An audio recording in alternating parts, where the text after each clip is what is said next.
opening ceremony is about to begin. Please have a nice seat and be prepared. Assalamualaikum warahmatullahi wabarakatuh. Good morning, ladies and gentlemen. It is a wonderful and precious chance for me to be your master of ceremony in this beautiful day. My name is Resi Agestiawaji, and now, on behalf of Megareski University, I would like to welcome all of you to this event. It is our privilege to have you with us today. We are now ready to begin the proceeding of the first International Conference on Health, Education, and Computer Science Technology, Megareski University 2020. First of all, let's say thanks to Allah Subhanahu wa Ta'ala, who has given us guidance, happiness, healthy, and mercy, so we can attend and participate in this event without any obstacles. Praise and salutation upon our Prophet Muhammad Sallallahu Alaihi Wasallam as the last messenger of Allah Subhanahu wa Ta'ala, the person who had brought us to the path of light from the darkness in this life. The first International Conference on Health, Education, and Computer Science Technology, Megareski University, aims to bring together leading academic scientists, researchers, and research scholars to exchange and share their experience and research results on all aspects of health, education, and computer science technology. It is also provides a premier interdisciplinary platform for researchers, practitioners, and educators to present and discuss the most recent innovations, trends, and concerns, as well as practical challenges encountered and solutions adopted in the fields of health, education, and computer science technology.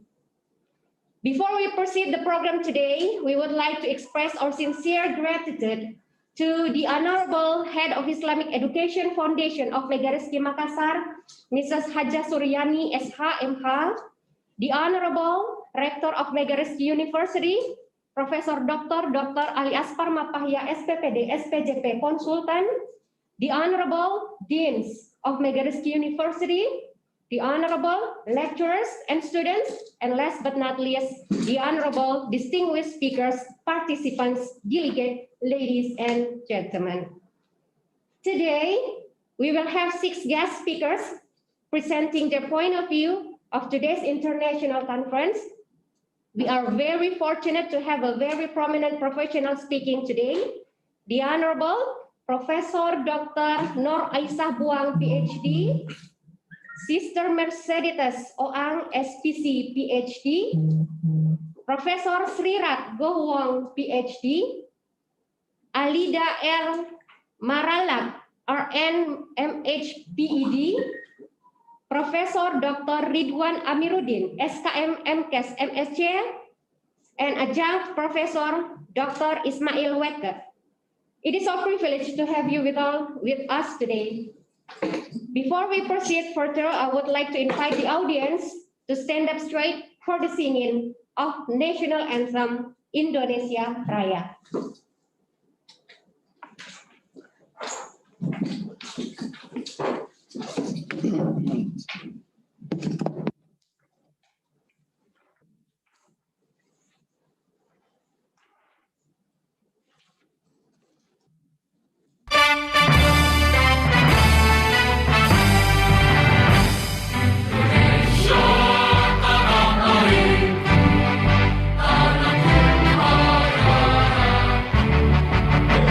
Di sana aku berdiri, jadi mau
very much.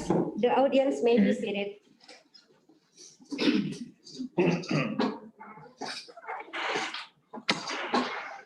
Before we proceed further, I would like to excellencies and distinguished guests, ladies and gentlemen, without further ado, we would like to invite the overall chair to deliver his welcoming speech and report to Associate Professor Dr. Abdul Malik Iskandar, SAG, MSc. Time and place is yours, sir. Thank you.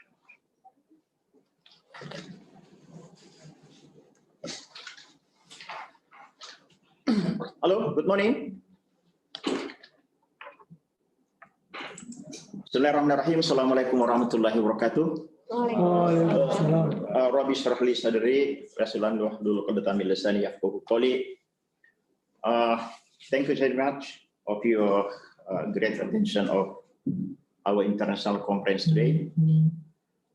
First of all, let's say together, congratulations of the 15th anniversary of Megareski today. Kita ucapkan dulu selamat ya atas berdirinya Megareski 15 tahun yang lalu. Today is a dies natalis of Megareski, established 2005, didirikan 2005.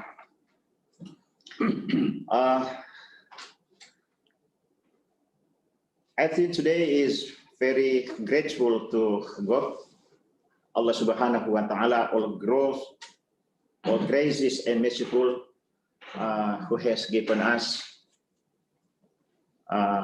fantastic opportunity, power, and we are still held, even though we are still enduring coronavirus 19. So before coming to my report speech in a scientific event, I want to say first from our government concerned with COVID-19, keeping distance, jaga jarak, and using your mask, pakai masker, and washing your hand, cuci tangan. The next, allow me to say thank you so much, and in very high, honorable, they are distinguished guests, our keynote speakers from 4 countries and some university abroad. The honorable and thanks to founder of Islamic Education Foundation of Megareski, Mr. Dr. Haji Alimuddin, and then the honorable of our head of Islamic Education Foundation, Megareski, Mrs. Haja Suryani. Today, represented by Crown Pesan ya, putra mahkota, Adinda Muhammad Kolbi, SH, LLM, graduated from Wekke University. Yes, thank you so much. The next, my honorable to Mr. Rector of NIMERS, Mr. Professor Ali Asfar. Thank you so much, Prof. It's coming here, and all vice rector, academic, collaboration, and student affairs and finance and administration. Thank you so much. And the next, students, lectures, and all participants. And then my honorable and thanks to a special committee or the board of our the first ICHEST International Conference Health Education and Technology of Megareski Makassar.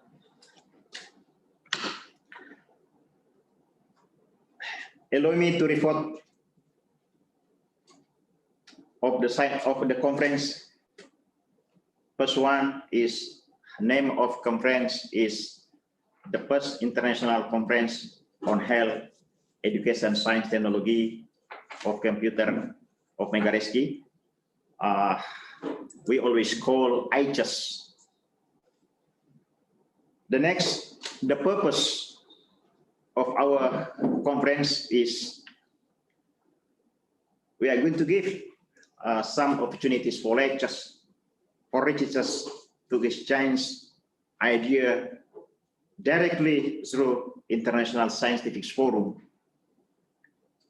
The second one, strengthening relationship and strengthening of higher education institutions through cooperation in providing opportunities for lecturers and researchers, both national or international, and to disseminate the research result.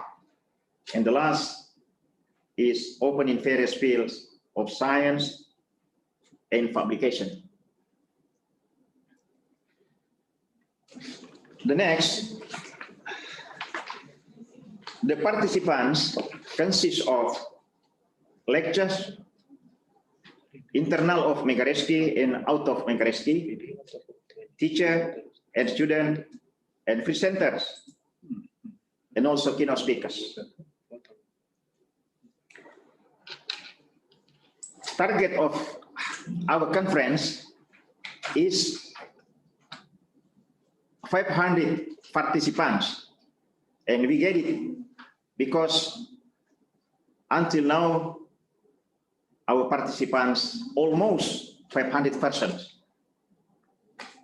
So I think the first target is successful. The next target of this conference, we are going to publish all article presenters in international publication or international proceeding with ISBN and Google Book. The next report is our keynote speakers today. There are 6 keynote speakers or impacted speakers. First one,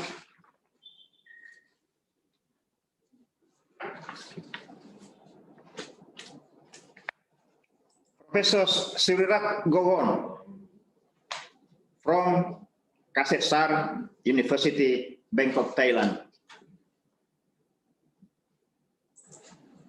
The next, Professor Nur Aisha Buang, Ph.D.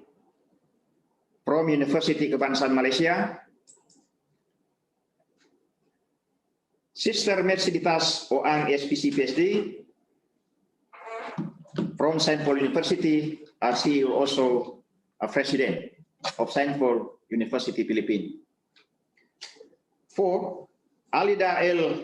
Maralak. Yeah, she is in front of us now. From St. Paul University also. And then Prof. Dr. Ridwan Amiruddin M. from Hasanuddin University.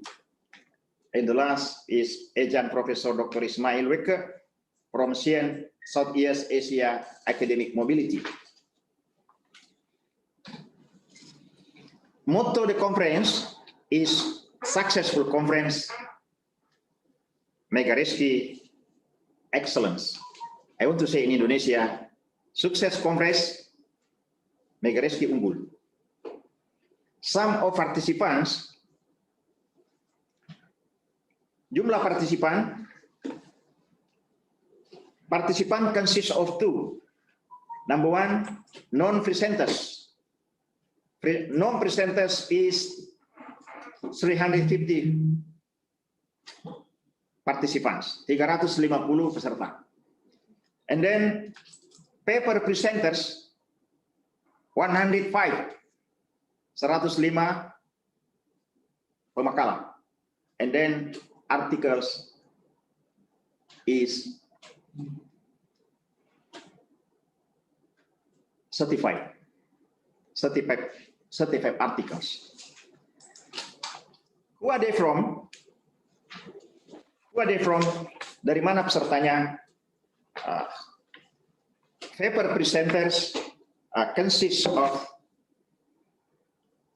They are from many higher education in Indonesia, but most of them are still from our internal, I mean Universitas Megareski, and there are 7 presenters from outside of Megareski. They are from Hasanuddin University. They are from Makassar State University or UNN, and they are from out of Sulawesi.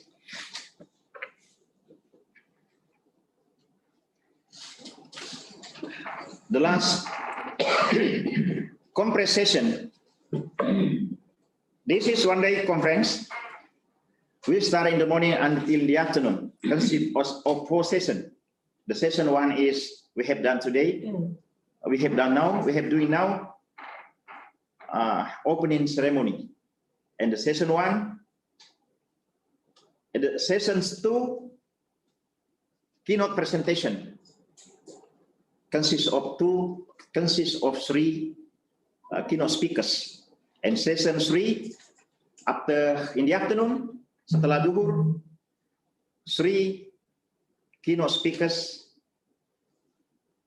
and the last is parallel speakers. They are from paper presenters. There are four classes. Room 1, it is education in social science. Room 2 is education. Room 3 is health, and room 4 is health and technology. Okay, thank you so much. I think that's all.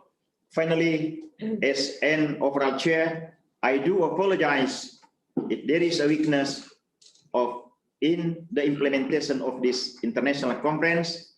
I think that's all my report. Thank you so much. Wassalamualaikum warahmatullahi wabarakatuh. Thank you so much, sir.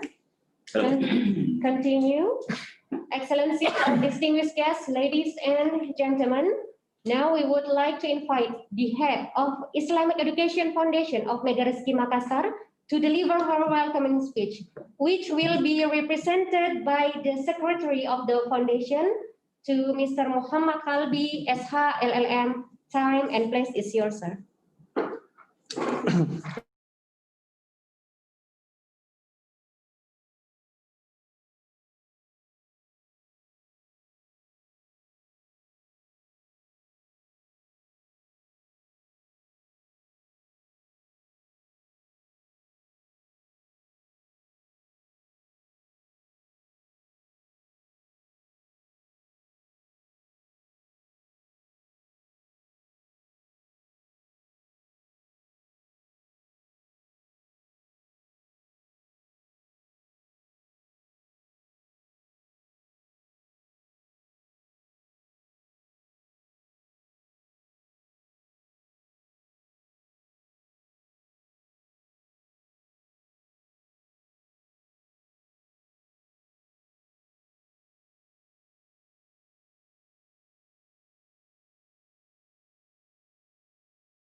Shall I repeat?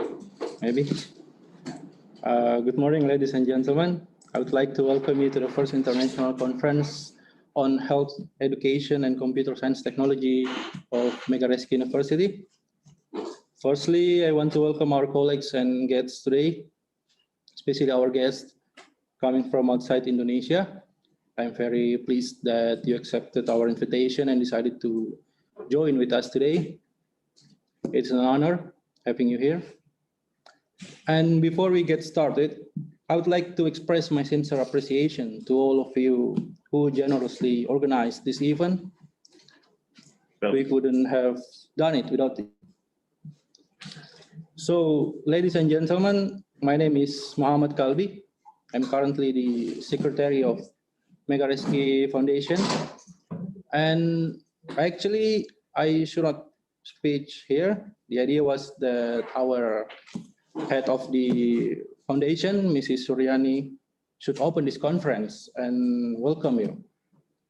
Unfortunately, for some reasons, unable to join with us today, so you make do with me, and I will use the next few minutes to tell you about briefly about our motivation and probably the background of this conference. So, as we know, today we are all experiencing an unprecedented situation with the global COVID-19 pandemic. A virus that is not visible to the naked eye has put the world into pause, and it has put into a question how and where we go from here. Every people, every country, every continent grapples with the immediate needs of the public health crisis. We probably only just have seen the tip of iceberg of the many changes this pandemic will trigger in terms of education system and health policy. We already know the situation has changed our normal life into something we call new normal. But our concern is the new normal really normal for developing countries, especially like Indonesia, for instance? We should admit that COVID-19 has compounded existing development challenges in this country. For all to see, educational system in almost every country has been conducted through virtual learning. For developed country, this shall not become an issue. Of course, they have a lot of resources, but for less developed country like Indonesia that still have some rural areas without internet coverage, our education system has severely affected by this pandemic. In less developed country, the challenge isn't stopped there. Financial problem also occurred during this pandemic. Many students couldn't afford to buy appropriate devices in order to take part in virtual learning. Luckily, we could see some good practices and successful initiatives of some of the teachers in Indonesia who took the initiative to create a new method, door-to-door learning. Maybe some of you have heard about this. Instead of virtual learning, in this method, the teacher will come over to the student's house and give private learning for around 3 hours a day, but still comply with the distance protocol, of course. It means that in a day, one teacher could reach maximum 3 to 4 students, or around 20 students in a week. This is probably will burden the teachers in terms of operational costs.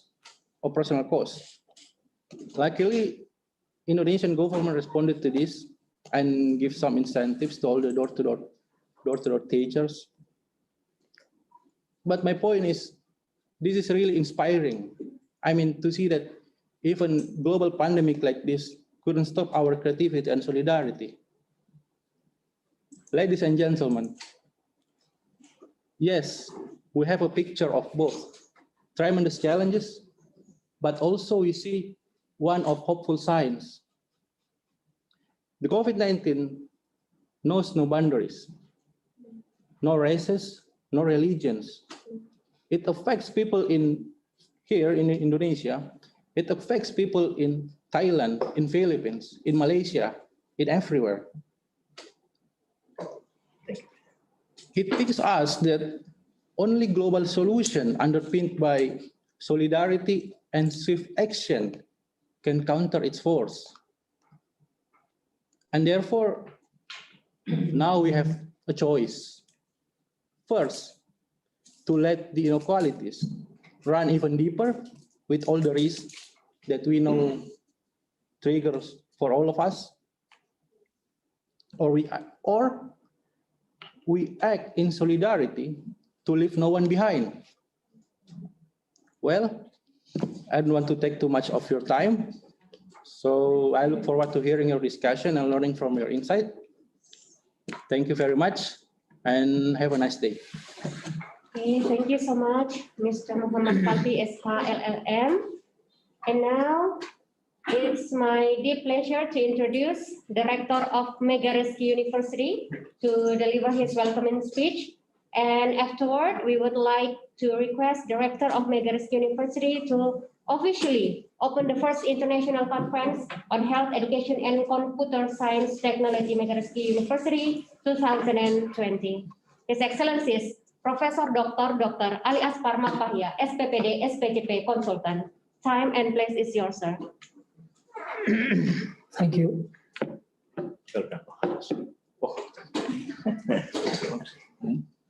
Oh. Yes, next.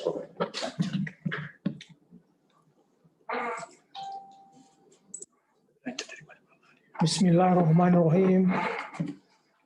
Assalamualaikum warahmatullahi wabarakatuh. Waalaikumsalam warahmatullahi. Dear most respected Megareski University Supervisor, Vice Rectors, Deans, Lecturers, and all of Civitas Academica. Good morning, and best wishes to all of us. First and foremost, as the Rector of Megareski University, I would like to congratulate the head of Makassar Megareski Islamic College Institution and the overall chair of the first international conference in health education and computer science technology, ICHEST. ICHEST. It's a good name. Yeah. For undertaking this international conference today to improve the institutional development and lectures of Megareski University. Without question, the presence of structural officials and lecturers is expected, both as participants or as presenters. This conference will be attended by 6 keynote speakers from Thailand, Malaysia, the Philippines, and Indonesia.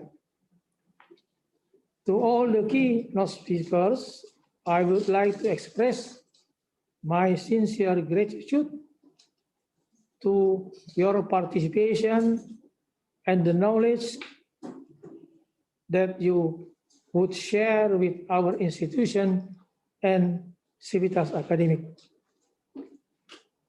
Hopefully, the knowledge that will be conveyed applies to the advancement of the institution. I think that is all from me. Officially open, sir. Yeah, thank you kindly. And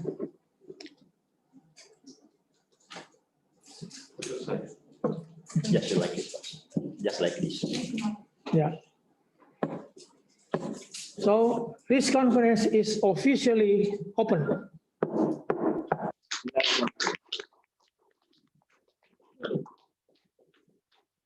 Thank you so much, Prof. alias Parma Pahya.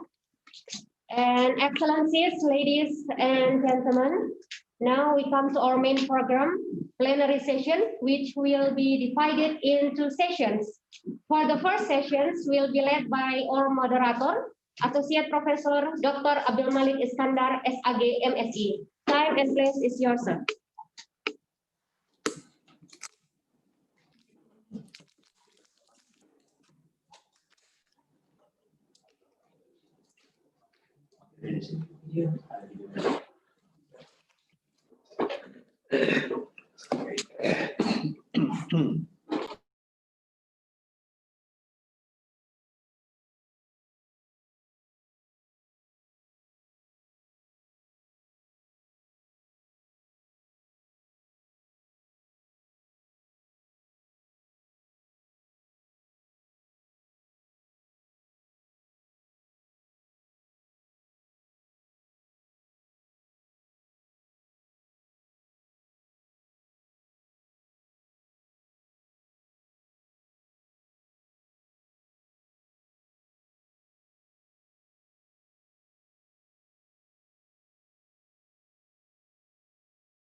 Bisa disut kayak tadi tuh kalau mau foto.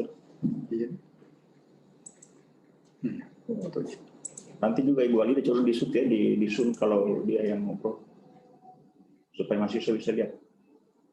Dia automatically Pak muncul mukanya kalau dia Zoom. Oke, sip. Thank you.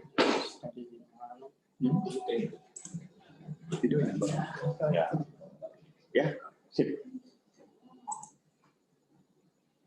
Okay, I am a moderator of three speakers of this session. The first presenter, the first keynote speaker is Alida L. Maralak RN, M.Kes University. She is going to talk about clinical nursing and midwifery during pandemic, challenges and opportunity. And the second keynote speaker, he is Adjunct Professor Dr. Ismail Wekke. He is from Southeast Asia's academic mobility, and he is going to talk about disaster, education and technology, learning from pandemic COVID-19. The last keynote speakers of this session is Professor Dr. Ridwan. He's going to talk about the power of government and public awareness as a key to stopping COVID-19 transmission. Okay, now I want to move to the first speaker. Before coming to her, I want to read a short CP from her, from Alida L. Maralak. She is a chair curriculum development and education past coordinator SCPH, background of education. She is Bachelor of Science in Nursing 1997, Master in Health Profession Education at National Teacher Training Center, University of Philippines, Manila, 2002. As a senior clinical instructor in Sultan of Oman during 14 years. Jadi beliau ini 14 tahun jadi struktur atau dosen di Sultan Oman. And now full-time in School of Nursing and Allied Health Stanford University. I think that's all short CV from her. And then the next, I invite you, I recognize you. Hello, Miss Mam Alida. Assalamualaikum again, everyone. Okay, Mam Alida, now we are going to play your video. Yes, before anything else, thank you very much to the management. Because of the interest of the internet, it would be better, sir, if from your side, you will just be playing my pre-recorded video. But rest assured, I am here Okay. just in case. Okay, thank you very much. You can go on and play. Masalah juga internetnya di sana ya. Oke, Mr. Operator, Mr. Operator, do your job. Langsung diputar. Mas Bro.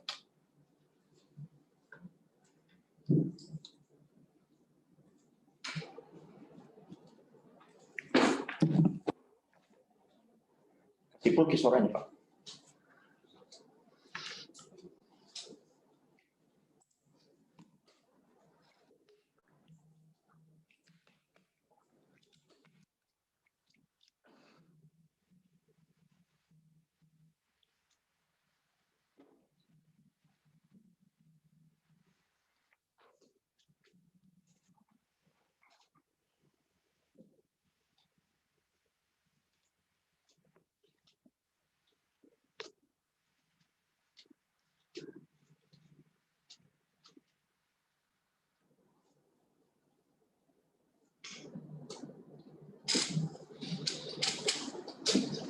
What happened?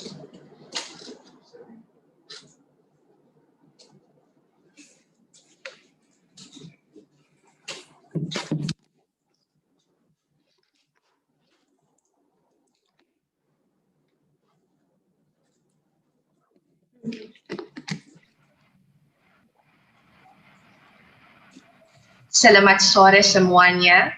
Terima kasih Dr. Abdul Malik and team for inviting me to be part of this prestigious conference. It is an opportune time for us teachers, students, school administrators, and other stakeholders to be in this meeting so that together we can look at how we have been living, doing, and keeping up with things, particularly in terms of education and academic endeavors. May this simple presentation on clinical nursing and midwifery education during pandemic, challenges and opportunities enable us to reflect on our own journey in the past months and propel us to think ahead. Here is the outline of my presentation. Exactly 9 months back, no one among us predicted that we will be doing a conference such as this in front of our computer screens. Gone are the days of greeting friends, relatives, and colleagues with handshakes and kisses.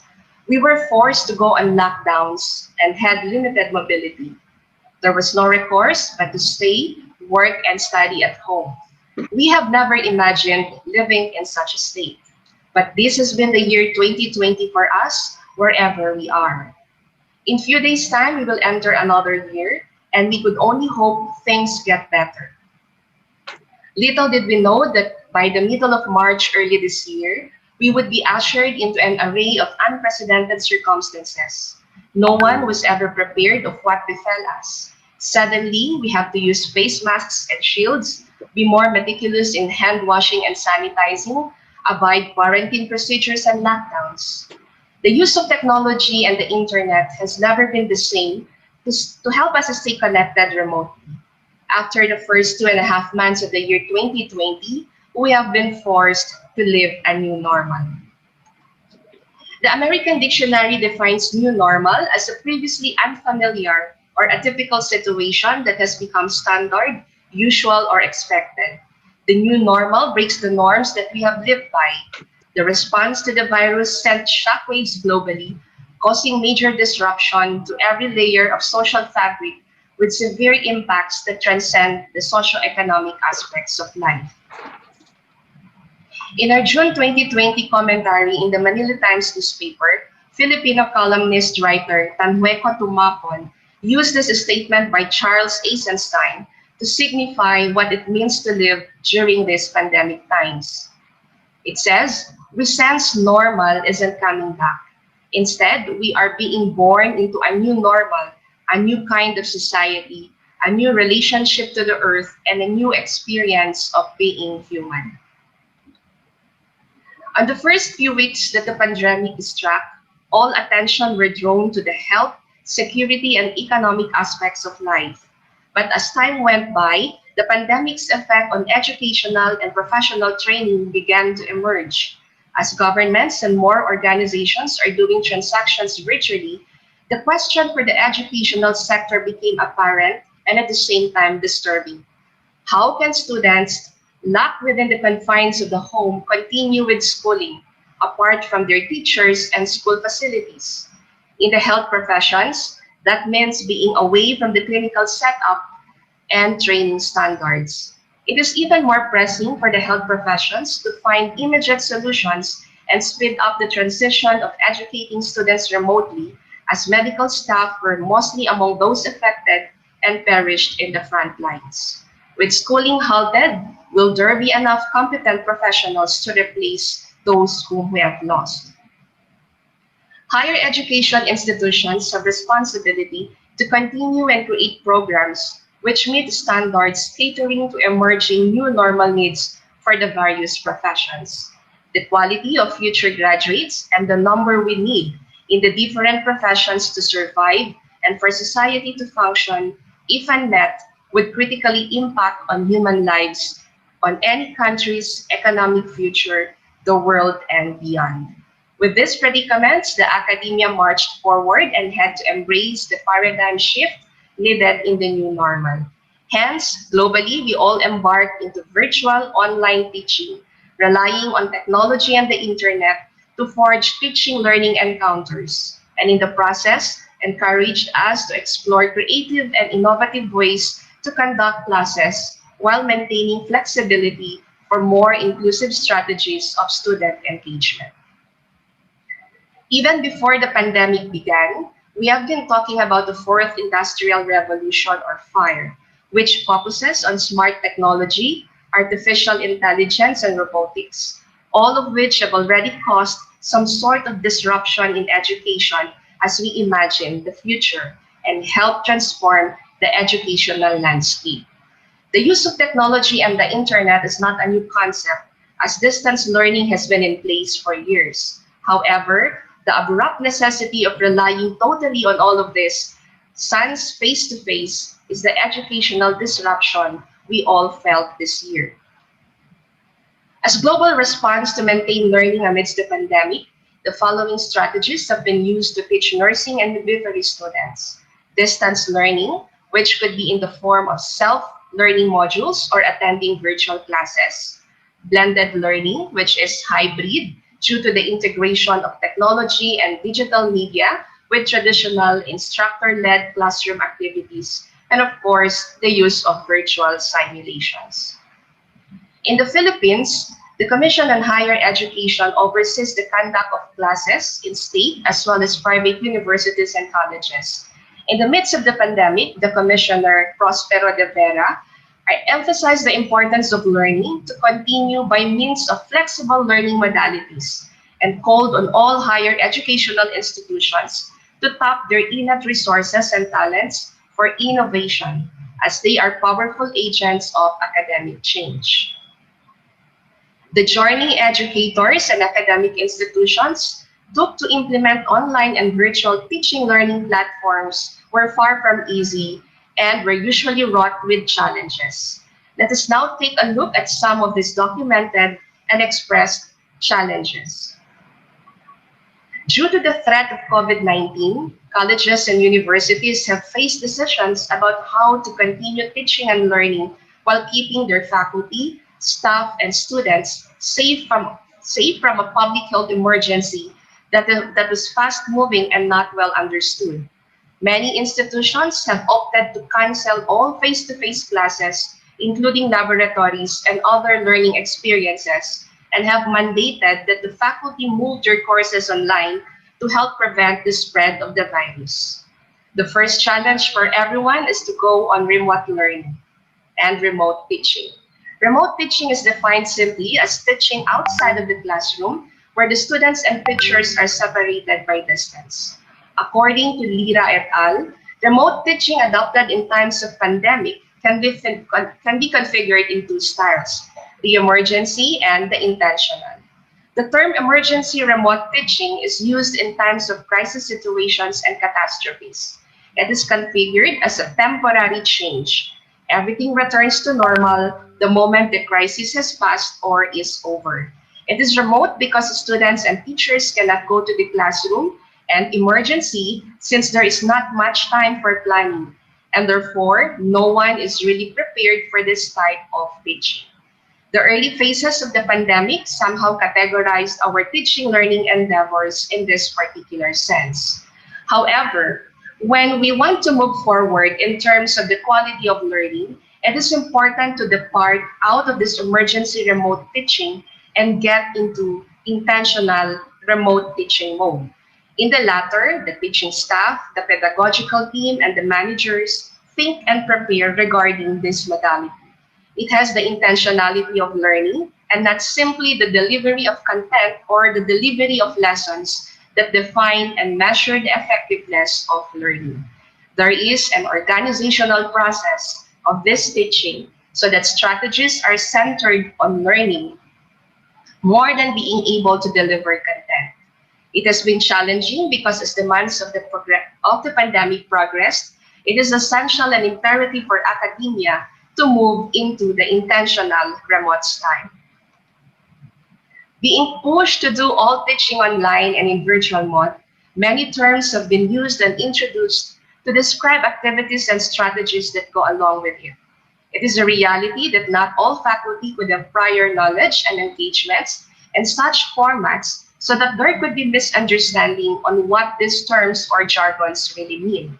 Everyone was challenged at first with understanding these jargons. Conveying the same to students, parents, and stakeholders, if not made simple, clear, and standardized, would all the more lead to confusion and resistance to the needed change. The use of a clear and unifying language and how these are communicated are critical parts of building strong relationships in pandemic times and will be even more important as online learning continues across the world. The next set of challenges pertain to adopting educational technologies. It is cited in most literatures that among the challenges related to it is the lack of adequate ongoing professional development for teachers who are required to integrate new technologies into their classrooms, yet they are unprepared or unable to understand new technologies. All too often, when schools mandate the use of a specific technology, teachers are left without the tools or the skills to effectively integrate these new capabilities into their teaching methods. Faculty would feel like instructional MacGyvers or super machines, having to improvise quick solutions in less than ideal circumstances. No matter how clever a solution might be, and actually some very clever solutions are emerging, many instructors understandably found this process very stressful. So ample time for faculty preparation and training is needed in order to adopt and utilize technology. Another challenge in relation to technology is basically the resistance to it. One of the key resistance challenges identified is the comfort with the status quo. Teachers and school leaders often see technological experimentation as outside the scope of their job descriptions. But in the new normal, the use of technology is no longer an option. It is a necessity. It should be noted that the use of educational technologies, motivated by an expressive incorporation of the culture of innovation, must not be confused by the omnipresence or ubiquity of learning, in which students learn at any time, anywhere, and with any technological device. Technologies are not merely the gadgets or electronic equipments we use, but technologies should be seen as environments or means suitable for open, collaborative, flexible, and contextualized learning, allowing the social construction of knowledge, be it formal, informal, or even non-formal, respecting the pedagogical and didactic conception to be implemented. Adopting educational technologies should be based on context. Teaching nowadays is flooded with softwares, computers, and high-speed internet. However, not all can have equal access to such. While the internet and technology are intended to address educational disparities and inequalities in the first place, it is observable that the pandemic has even made disparity and inequality very obvious. Lower income schools in developing countries are less likely than their counterparts at higher income schools in advanced countries to receive technology integration training.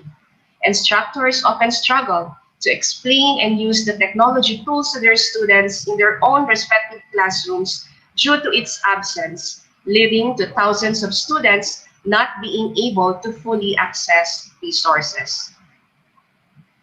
Perhaps continuing the clinical learning experiences is the greatest challenge for nursing and midwifery education and all other healthcare professions, as practice is rooted in actual patient care. In the latest issue of the Journal in Clinical Nursing, it was recognized that planning meaningful clinical learning experiences has been challenging and in some instances fraught with ethical dilemmas. While some countries and their clinical agencies have supported the continuation of having students in their agencies, majority have not. Moreover, faculty and educational administrators have questioned how nursing students and other healthcare profession students could be sent to a facility or facilities that may not be able to provide them with adequate personal protective equipments or PPEs, or how training can continue when quarantine guidelines do not permit the mobility for specific age groups which students and the faculty belong. It should also be kept in mind that the average range of nursing and midwifery faculty would be from around 45 to 65 years, and many of whom have underlying health issues, risky and most likely linked to the morbid effects of contracting the COVID-19 virus, which technically renders them unfit for clinical supervision. The challenge to provide relevant clinical experiences has resulted in an increased use of simulation, telehealth, and virtual reality, while being sensitive to regulatory requirements across countries. Although these resources are available, nurse faculty have been challenged by the actual availability of these resources, because we have to accept the fact that not all academic institutions have the much needed technology. Academic institutions, like many other businesses, have had to convert all classes, meetings, and other face-to-face encounters to a virtual environment to ensure the safety of themselves and students. This task has not been easy for those unfamiliar with the complexities of virtual learning, increasing both workload and stress during an unsettling time.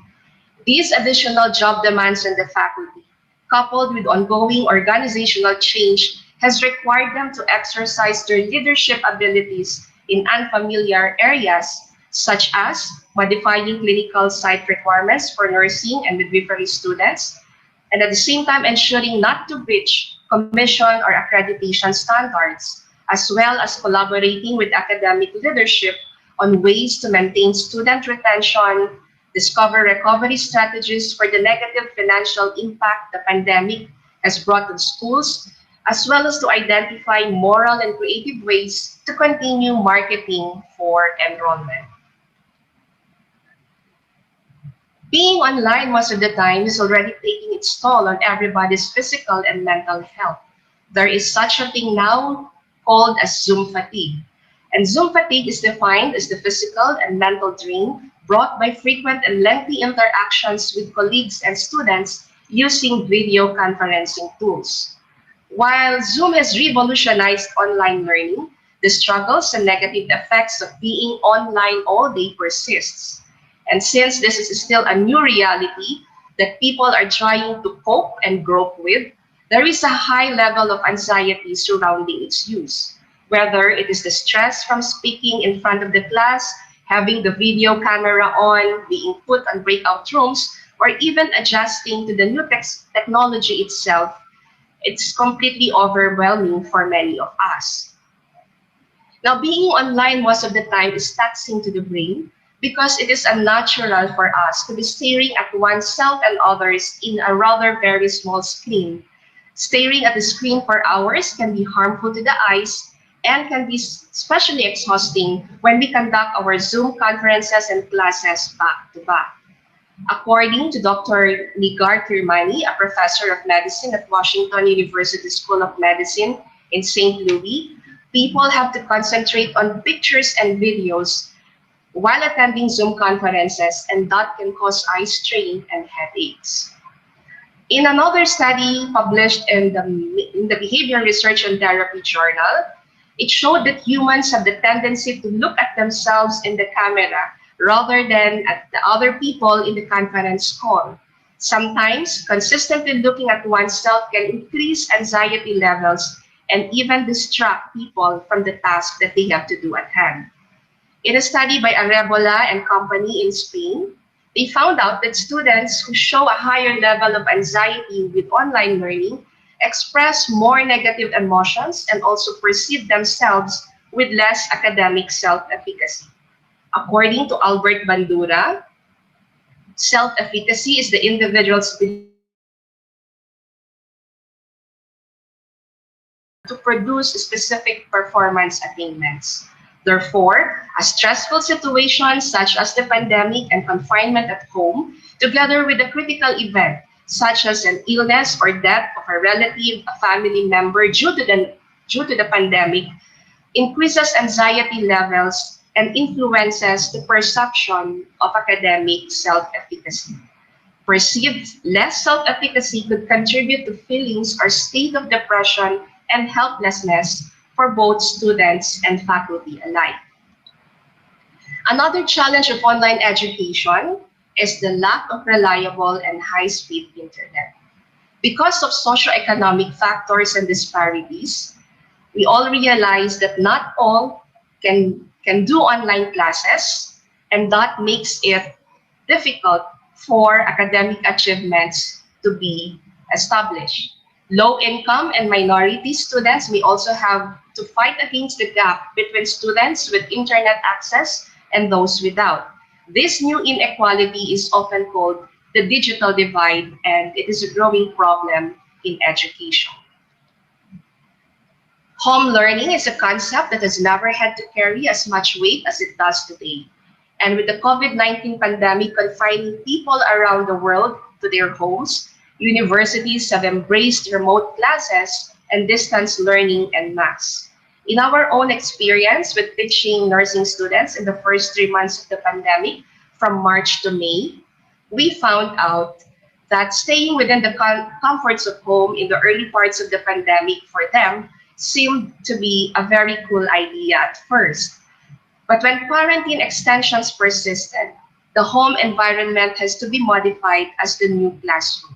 This in itself brought about new challenges as their attention were divided among chores, caring for ailing family members, taking care of younger siblings and the like, so that their study time need to be squeezed in between. As the stay-at-home guidelines continued, majority felt the boredom and were tired of just being confined to the home, answering and doing school activities, such that it got to a point that it has become all too frustrating, and the ill feelings of not being able to do things they previously did and enjoyed has somehow impacted their mental health. Another challenge of learning from home is the necessity of having the internet. Unfortunately, not all homes have and can afford such access. In this trying period, knowledge and technologies were produced, and in the past months of the pandemic, new relationship modalities were learned. And the next post-pandemic period is already being glimpsed, for which a return to what has been called new normality is already being planned. Such reflections point out that long-standing challenges have been emerging with the pandemic, and the processes of acceleration, alteration, and paralysis have marked education in these times.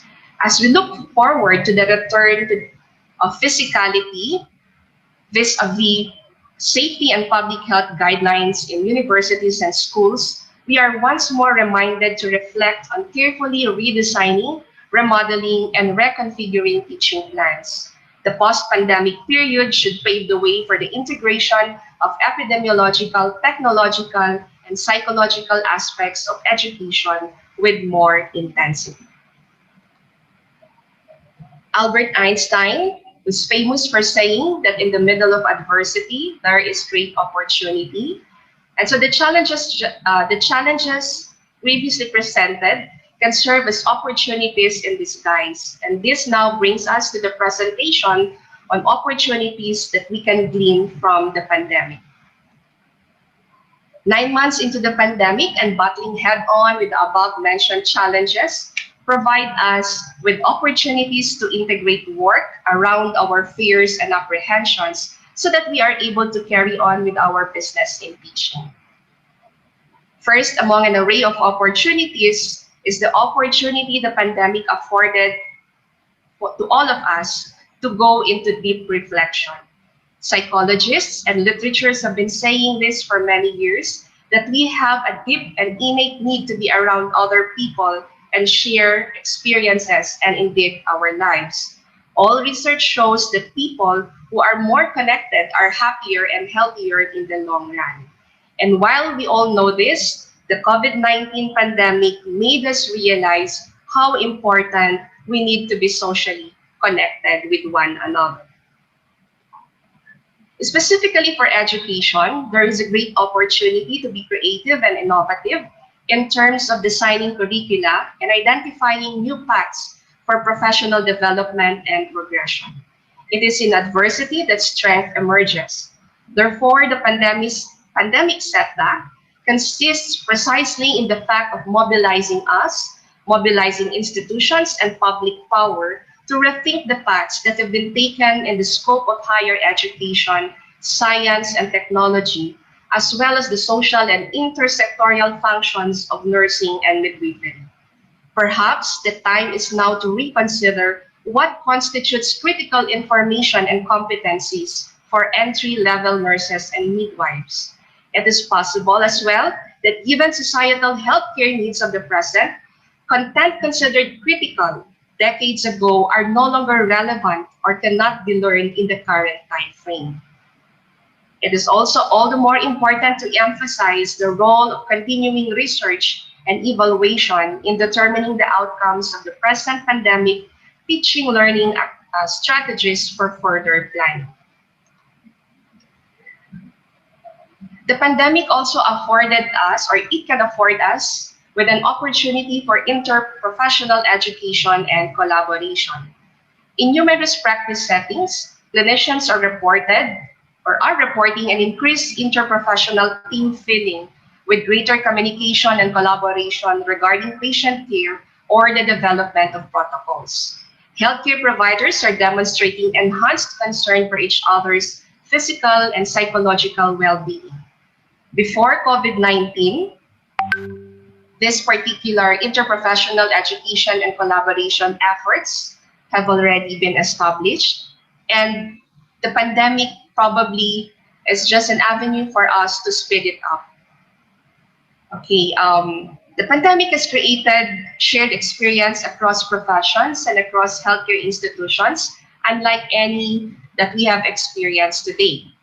Collaboration at all levels is a crucial ingredient for an effective health service response during major healthcare emergencies. Within the context of great upheaval, there is an increased level of cooperation and collaboration among healthcare workers across professions. The swift transitions have resulted in frequent meetings and shared responsibilities among healthcare professional programs and other professions as well. In practice settings, upskilling and collaborative practice models have necessitated both collaboration and a willingness to consider more fluid boundaries regarding professional roles. The ideals of interprofessional collaboration can only be made possible through interprofessional education. And that is when students from 2 or more professions learn about, from, and with each other to enable effective cooperation and improve health outcomes. Interprofessional education is a necessary step in preparing a collaborative, practice-ready health workforce that is better prepared to respond to emerging healthcare needs.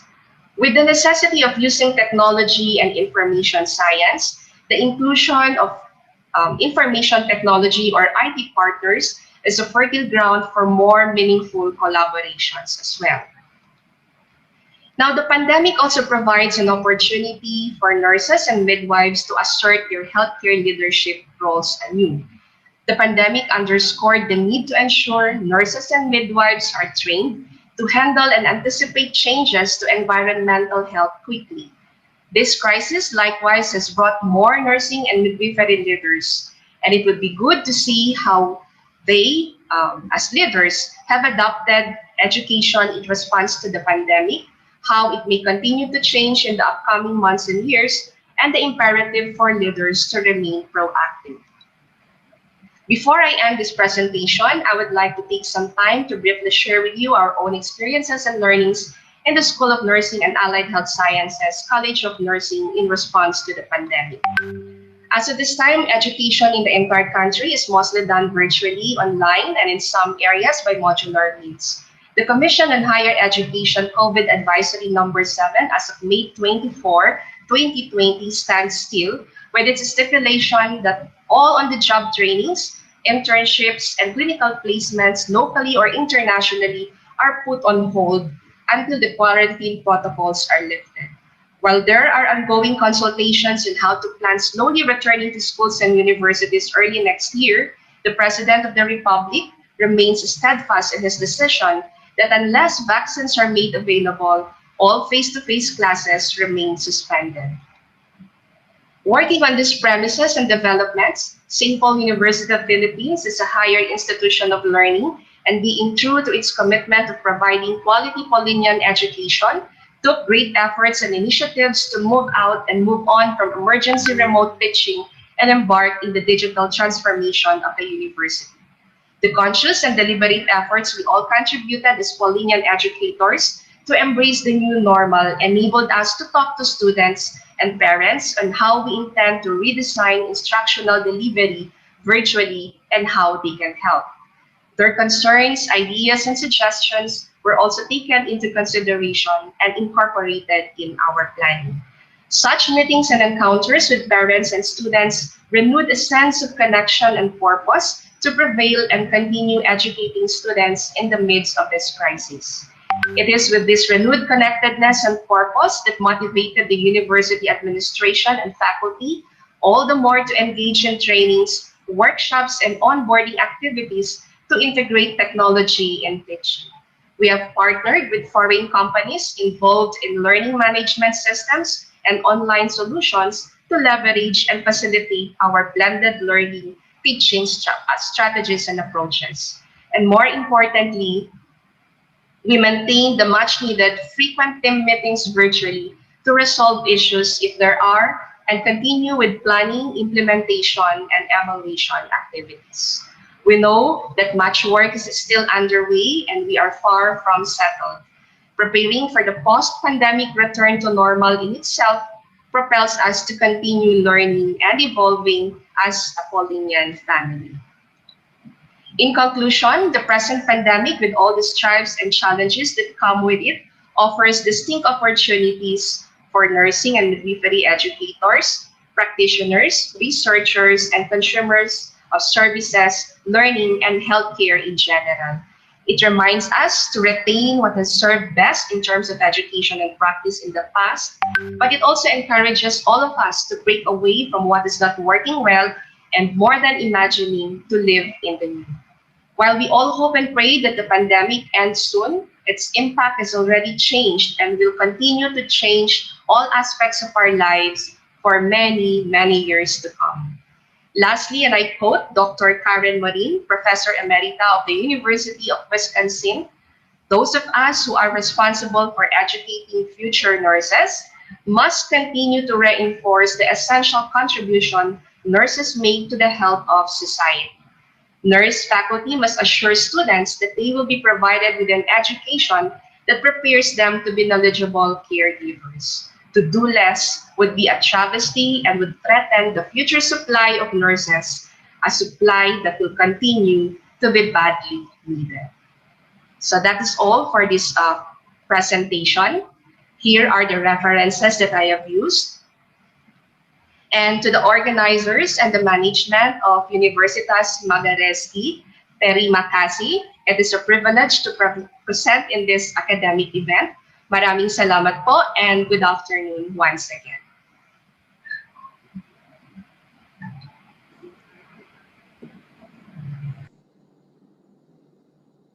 Coba oke. Sudah aktif. Okay, thank you so much, Mama Lida. It's very nice, very fantastic presentation. Thank you, sir. I think I like the closing. You say terima kasih in Indonesian language. Mama Alida, I think there are some questions, but we are going to finish all speakers in this session. So I think the participant want to ask us question, you can write. You can ask question later after all speakers finish. Okay. Now I invite the second keynote speaker from Southwest Academic Mobility.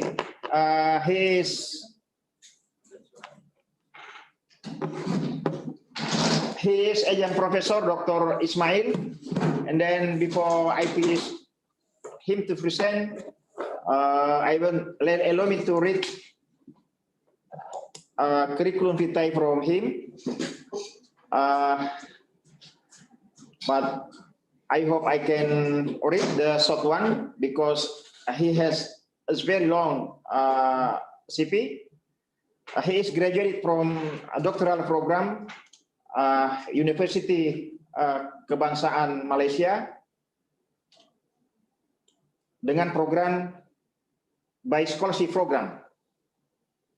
And then visiting scholar, he received invitations to join Indonesian Young Scholar Network Mataram, established through Science Academy of Indonesia. His work in language teaching, gender, Bugis, and Muslim minority has taken him to more than 46. Wow, very fantastic. 46 publications for 3 years in Asia, Europe, and America. Fantastic.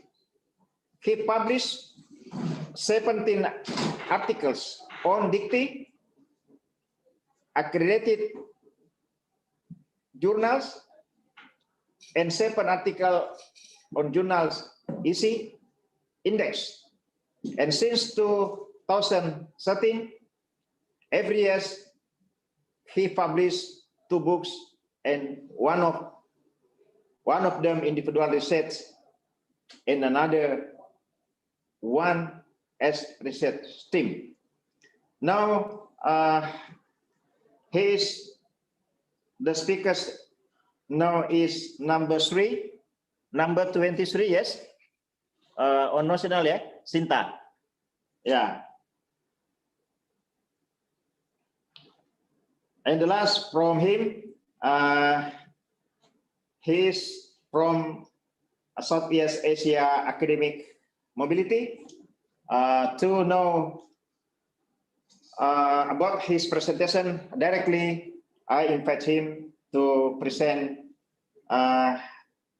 this topic.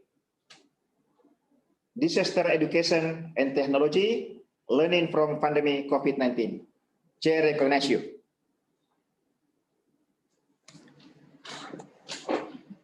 Which one? The first? No, no. Bismillahirrahmanirrahim. Assalamualaikum warahmatullahi wabarakatuh. Thank you for the chairman of the conference invite me to join for the presentation today.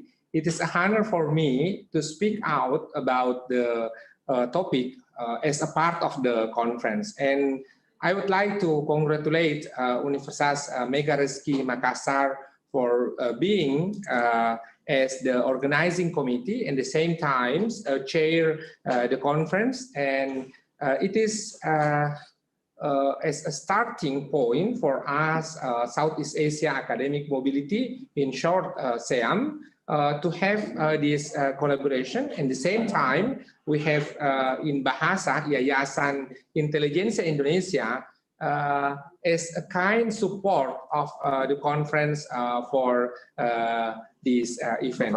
Allow me to join us for the conference entitled Disaster Education and Technology, Learning from Pandemic COVID-19. I would like to add another praise of this topic for sustainable development, because not only that we can learn from the pandemic, at the same time it is a good and a golden opportunity for us by the post of pandemic what we can do, not only how to go out from the end of the pandemic, and the same times we would like to learn, and the same times we would like to have the contribution for sustainable development of the society. There are two keynotes of the learning the pandemic, that is adaptations. We are in the month of December. In the case, the first case of Indonesia, it was 2 of March, when the President of Republic of Indonesia, His Excellency Bapak Joko Widodo, announced the first case of the pandemic, the COVID-19 of Indonesia. It was on 2 March. It means that now we are in the 10 months after the first case of the pandemic in Indonesia. And then I do believe that during these 10 months, we already adapt to the new situations, how we can cope and how we could go to our daily situations.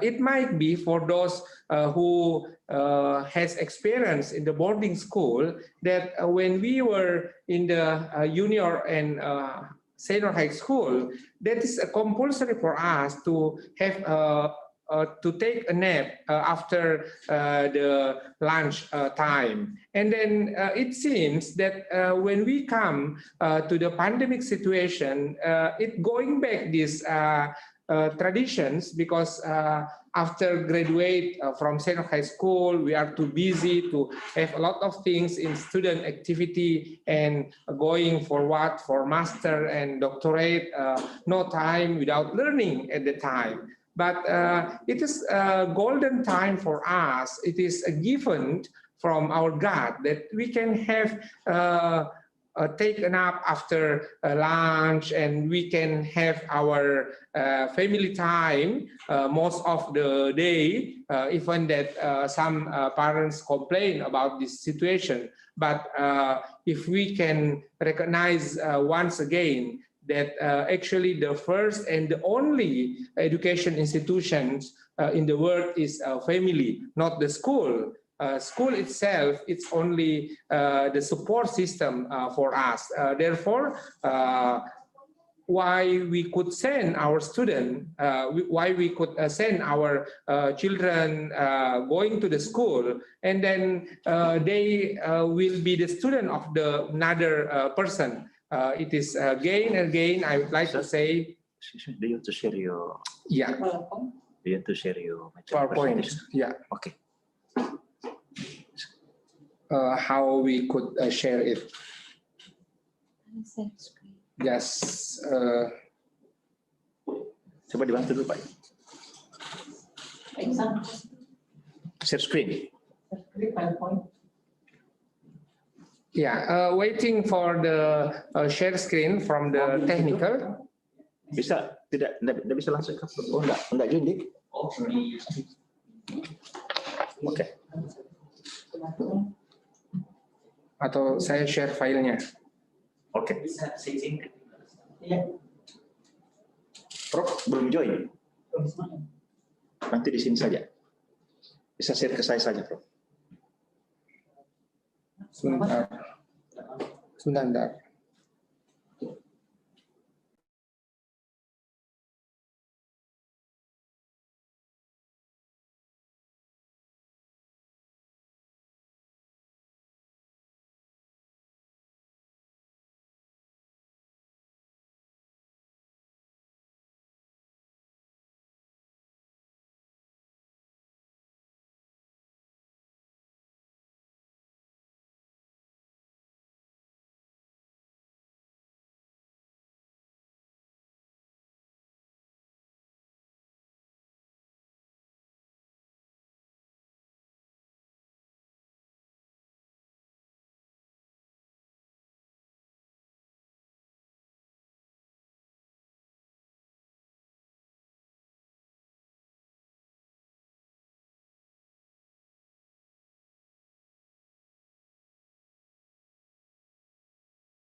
Okay. Just go to the second slide. Yeah. We could see how the adaptation of the situation after 10 months of the pandemic, and then not only about the adaptation itself, but how we could go for another collaborations.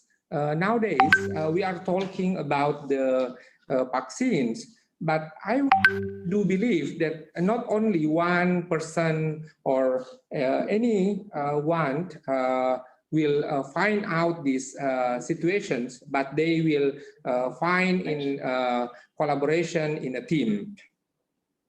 Therefore, how to go out not only for the pandemic situation, but we can learn after the pandemic how we could collaborate. Actually, I would like to say this is the mantra of the 21st century.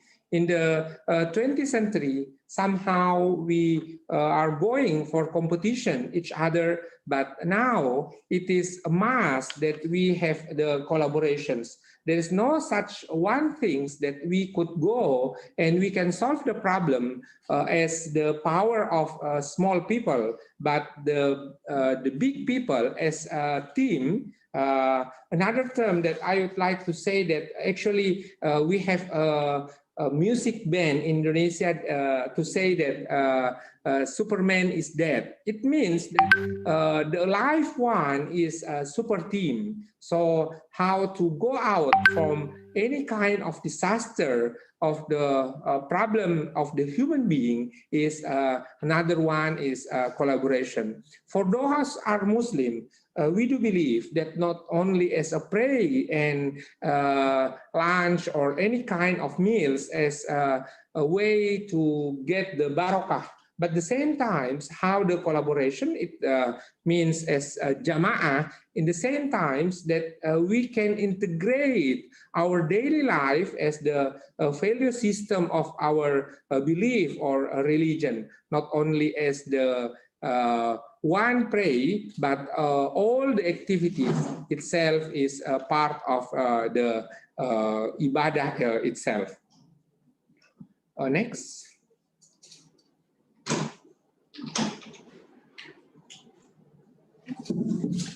Hello? Yeah. How the picture of the future of higher education in the next time that we could see how the traditional class face to face. The pandemic teach us, and we could learn from the pandemic how the blended learning, how hybrid, we call it now hybrid. And in the case of Indonesia, we can see Bali Democracy Forum already launched a couple days ago, and it was a hybrid event. For example, for today in Universitas Megareski, we have blended learning. Some of us as the committee still in the university, and we can interact face to face. But for those who are outside the university, could join us through the Zoom meeting. It means actually the situation right now teach us for the situation to going blended. 10 or 15 years ago, there is instruction from the ministry to start it the SPADA learning. We call it the online learning as the term of SPADA in Indonesia. In the same times, it is hard because there is no experiential learning. In the same times, how could we online learning teach through the offline learning? So actually, the pandemic is a catalyst for us to extend and to broaden, and at the same times to allow us to have the experiential learning. And now we are going for online class. Everything is online. The one thing that how the transportation, the brand like Ojek in Indonesia already online, but the class is still in the traditional one. This is one that we can think about in the term of the higher educations. Next. I would like to going back to highlight about the adaptations. There are 4 things to see the adaptations, the process, and somehow we could get to another experience. We already have 10 months for adjustments. So how we could adapt for our teaching and learning. Somehow there is a questions in the early stage of the pandemic, how the effectiveness of teaching and learning.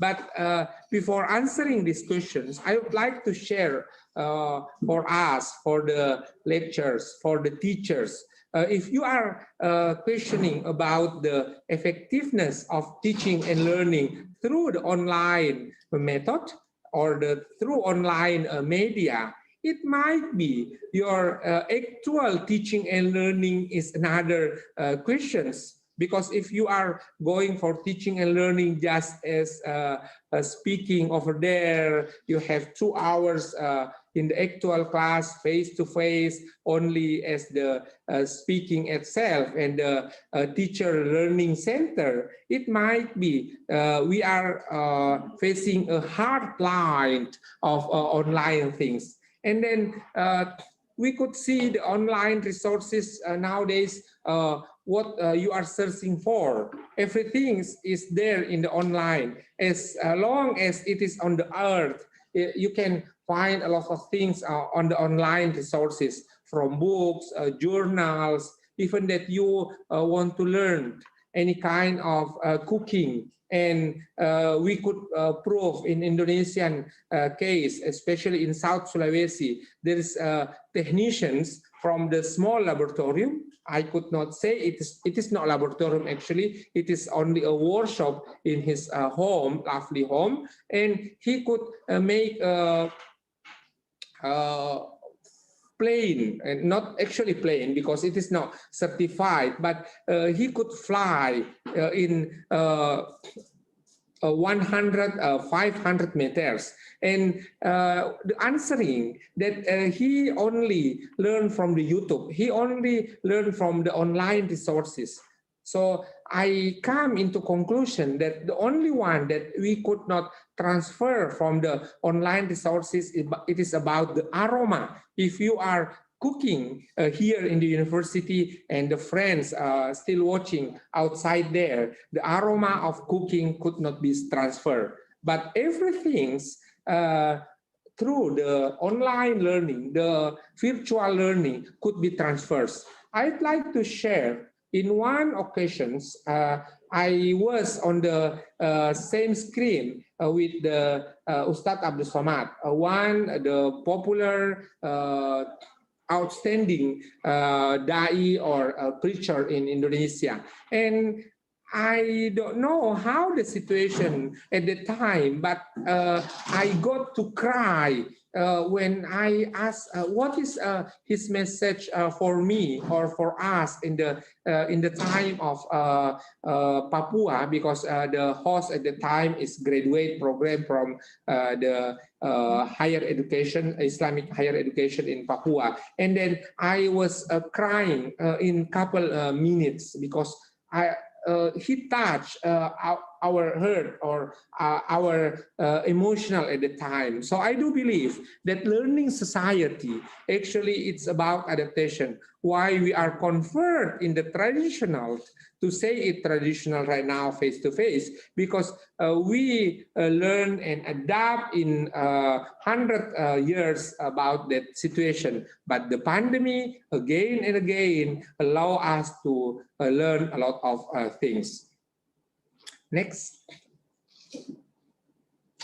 This picture will give us the highlight the higher education as the post-pandemic. At least I draw here 5 things, how the open pedagogy integrations. For example, Universitas Megareski not stand alone here, but there is a support from our colleague from Philippines, from Thailand, from another friend of us in Manila, Malaysia, and a lot of every corner of the part of Indonesia. This is integration actually. Even that Universitas Megareski discuss about technology, discuss about the education, discuss about the public health, but everyone who want to join and elaborate this kind of things is another good opportunity. And we could not go alone. Again and again, collaborations with the industry, a partnership over there. In Bahasa, we call it DUDI, dunia usaha, dunia industri, that business and industry word cannot separate from the university or from the educational institutions. And in the health department, in the medical doctor, we could see internship situation over there. It means that the partnership or triple helix or what to call it, pentahelix or anything about the collaboration should be as a mutual understanding. This relationship between one and each other is a symbiotic relationship, and how could be everything is a learning opportunity. I could learn from a friend in the university. In the same time, the industry business could learn and give us the delivery of situations as not only based on the location, but as long as we have the connection, as long as we have the situations in the every country, 2.0 and 3.0, in the same times we have electricity, we have internet connections, so it means that we can go further for these situations. It might be, I will run out of the time, next. How could be? You have 5 minutes more. Okay. In the last 5 minutes, I would like to elaborate the ASEAN or Southeast Asia situation. That the great region in the world is Southeast Asia, and the key of the Southeast Asia is Indonesia. How the Merauke to Sabang, we have 260 populations, the only 10% of Malaysia, not to mention Singapore, only the same population with South Sulawesi, 6 million. So in terms of population, we have a very good number, but in the sad news of us that how we could have a great number of population, but the publication still sad. If you collect all the publication from Indonesian society, academician of Indonesia, from Merauke to Sabang, it could not be compared to University Kebangsaan Malaysia. One university in Malaysia, not to mention University Malaya, one of the top of university in Malaysia, in Asia and Southeast Asia, for sure. So the new word of 2020, and we will have at least 18 days to go from 2020, and we will reach out 2021. This is actually, we already recognize the importance of the digital learning. Everything should be digital. I already mentioned how the object already online.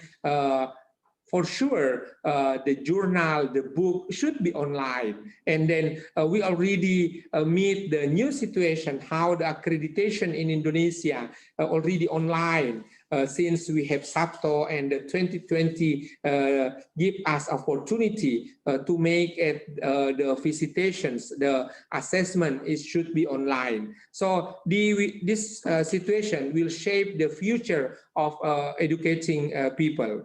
The last things I would like to share, the next, that we are on the same move of Southeast Asia. Today, I will recognize the people from Malaysia, Thailand, and Philippines already give us opportunity to collaborate. It means that working together. research, industry, idea, and more collaboration. I'd like to invite everyone who are joining this conference, not only about the conference itself, but we have another agenda here. It is about the publication. Let me go to the last slide, next. It could be another further collaborations. Food processing, halal is another lifestyle, and another one join class. Even that the class in Universitas Megareski, and everyone could join. There is no border anymore, and the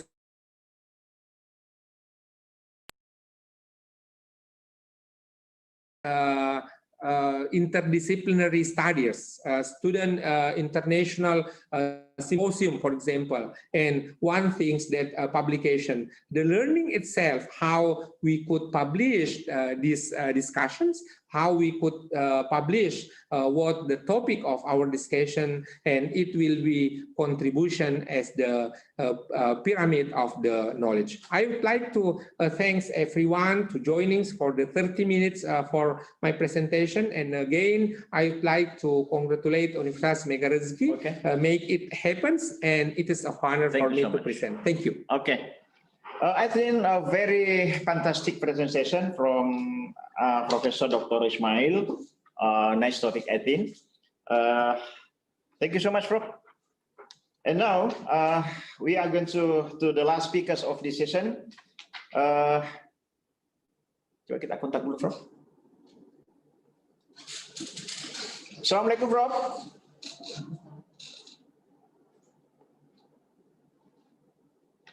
Hello, good morning, Prof. Ridwan.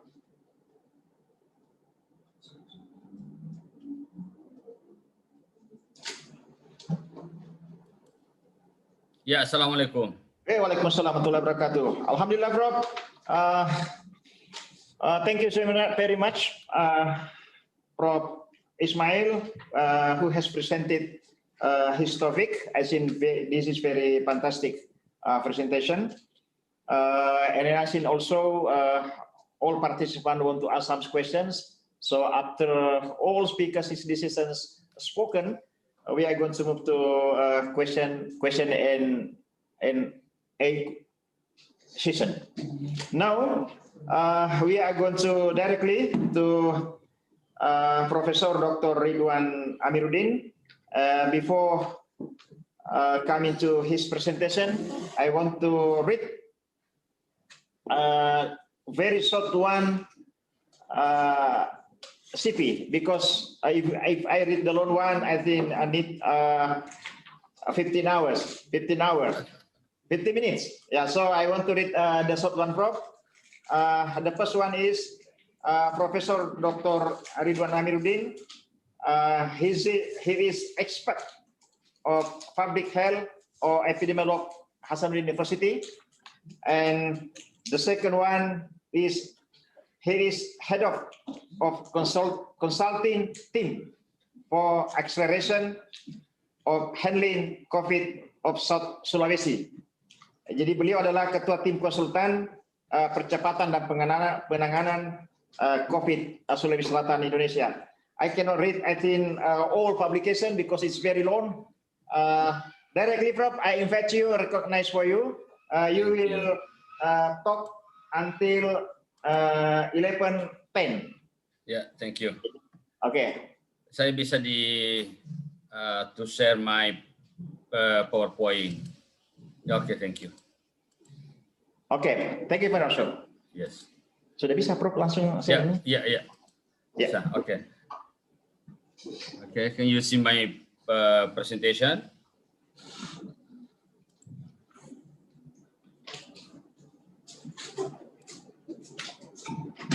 Wait a minute, like so.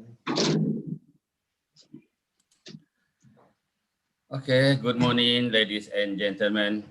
I'm very happy to be here as one of speaker. And Assalamualaikum warahmatullahi wabarakatuh. Ladies and gentlemen, the Honorable rector, committee, moderator, and all speaker, Ms. Alida and Dr. Ismail. I'm very happy to be here, to be all of you to discuss or sharing idea about how to control COVID-19 in Indonesia. From committee, I had to explain a little bit about power of government and public awareness as a key to stopping COVID-19 transmission. This is my outline presentation. The first is about GLAS perspective COVID-19, power government, public awareness, and recommendation. Let's to show about the GLAS perspective COVID-19. In Indonesia nowadays, we have 600 more cases with 14% of active cases and with recovery rate around 82% and case fatality rate around 3.1%. If we see our map in Indonesia, almost of our island, more than 71% in yellow zone. It means that our country very critical about COVID-19 because number cases day per day tend to increase. If we see number yesterday, it's around 6,000 cases per day. It means that number of cases in Indonesia still going up. This is cases in Sulawesi. We can see here that since February 2020 until now, we already in this we call epidemic curve in Sulawesi, and the last day in December, number of cases is around 200 more. And if we map of Sulawesi, almost district in Sulawesi already yellow zone. It means that cases in Sulawesi also going up. This is data about COVID-19 in Sulawesi comparing national condition. We have 2,600 cases active today. And nationally, we have 88,000 cases. And if we see about recovery rate in Sulawesi, it's around 86% and national around 82%. Even though case fatality rate in Sulawesi tend to decrease or lower than national. In Sulawesi, 2.3%, in national around 3.1%. Meanwhile, positivity rate as one indicator of COVID-19 is around 11 until 17%. It means that we have number of positivity rate in Sulawesi still high. This is our data about reproduction number in Sulawesi. We can see the first line here, it's around 1.2. It means that number of cases are still going up. Then this is a basis or basic intervention, which intervention we choose to reduce COVID-19. Based on some study, we can using social distancing or reduce contagious using large-scale distancing, contact tracing, and hand washing or aggressive testing. With how many contribution of each activity, we can see here that aggressive testing is very important to control COVID-19, contribute around 40%, and hand washing or surfacing public education, sanitation and public education very important also, and contact tracing around 25%. And then this is about COVID-19 positivity rate comparing some countries. we can see here Indonesia is around 10 until 20%. It's similar India. Meanwhile, other country already less than 5% as a WHO recommendation, including Malaysia is around 0.2%, Thailand 0.2%, South Korea less than 0.5%. This case fatality rate graph indicated that Indonesia tend to decrease also. And this is daily new confirmed cases. We can see here that Indonesia also number case day per day tend to increase until now. This also total confirmed cases. This graph indicated that number cases Indonesia then increase also. And then this one study about clinical spectrum of COVID-19. Case detected internationally by hospital surveillance related death and severe cases. We can get this information from surveillance, hospital surveillance, and then symptomatic cases and asymptomatic or mild cases from cases detected by contact tracing. So we need contact tracing to detect a number of asymptomatic or symptomatic cases in our community. This is clinical spectrum in Italy and China. We can see here that 81% mild status in China, and in Italy around 46% indicated mild and 24% severe.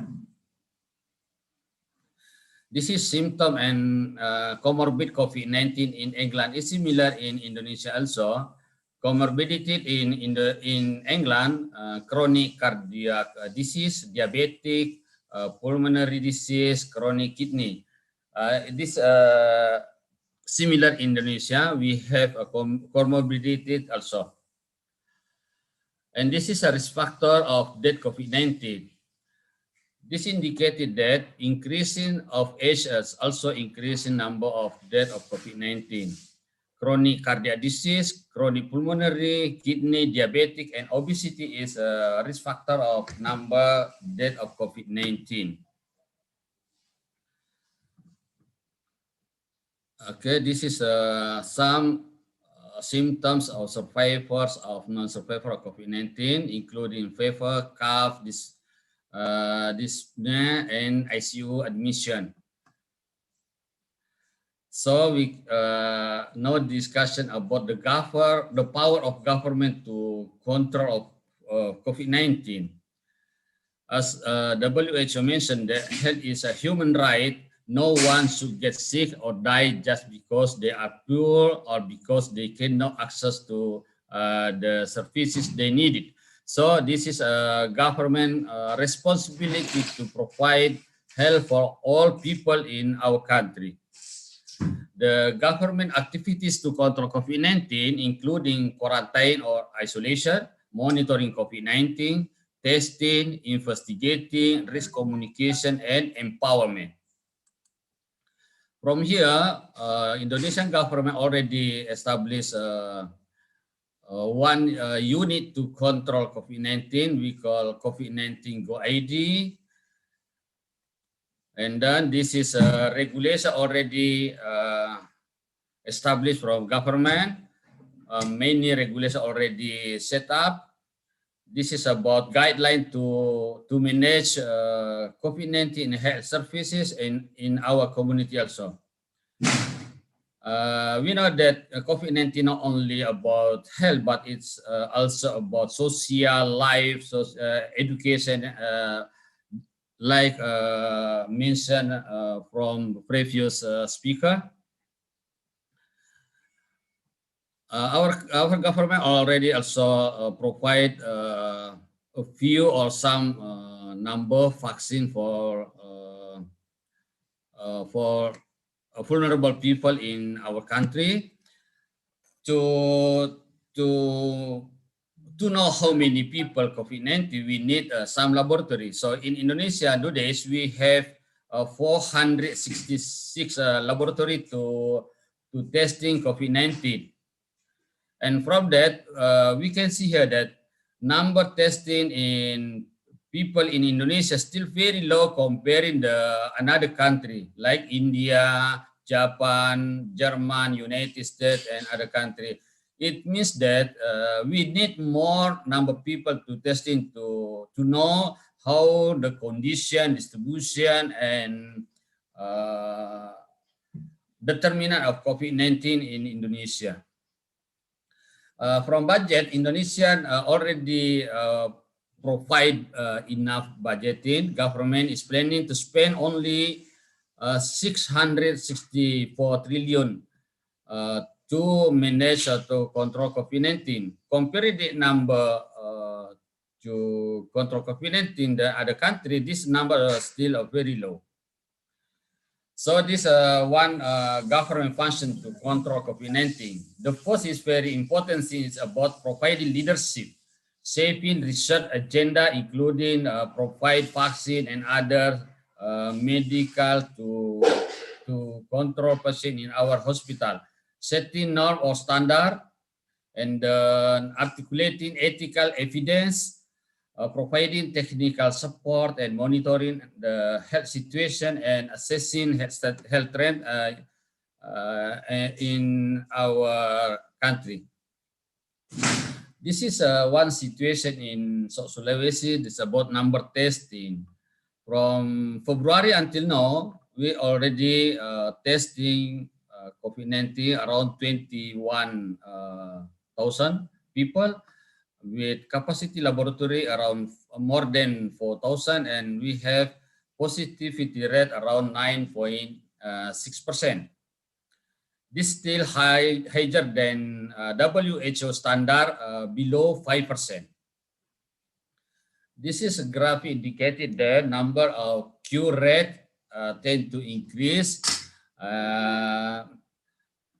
Also, case fatality rate tend to decrease. We can see here cure rate around 88% and case fatality rate 2.4% in Sulawesi. How about public awareness in some area? Public awareness, one study from Asih Kumar indicated that almost people trusted source information from newspaper, 49%, from television, 68%, from official government, 61%. It means that if we want to improving awareness our community, we have to maximize newspaper, television, and official government to distribute information about COVID-19. This is about participant knowledge regarding COVID-19. This question about what do you think about SARS coronavirus? Almost participants said that coronavirus from genetically modified virus in the laboratory. It's around 38%. And what is the main source information about COVID-19? Almost participant mentioned that medical care provider and the doctor or pharmacy is very important to distribute information about COVID-19. So how about coronavirus transmitted? More than option are correct.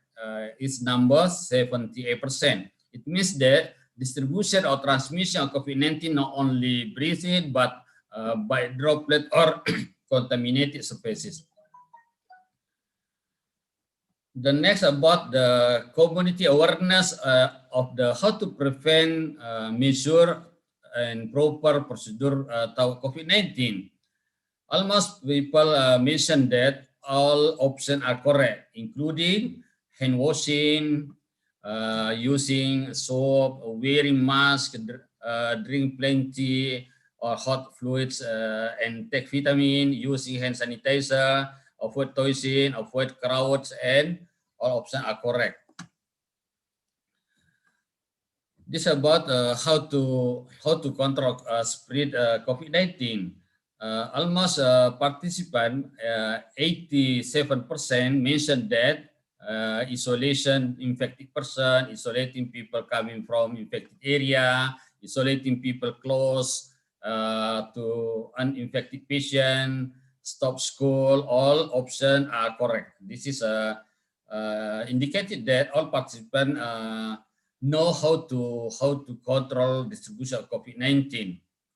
So how about to most appropriate sterilization to eliminate virus from contaminated surfaces? Almost participants mentioned that using alcohol 39%, and all options are correct, using chlorine, alcohol, and disinfectant. This one graph indicated the how big threat is coronavirus to human civilization. Almost responded they're extremely worried about COVID-19. And then how do you know about coronavirus? Almost participants know about the coronavirus. And then this is about the common coronavirus symptoms. What's symptoms of coronavirus? Almost participants mentioned that headache, sore throat, vomit, persistent cough, runny nose, sneezing, and muscle-ache.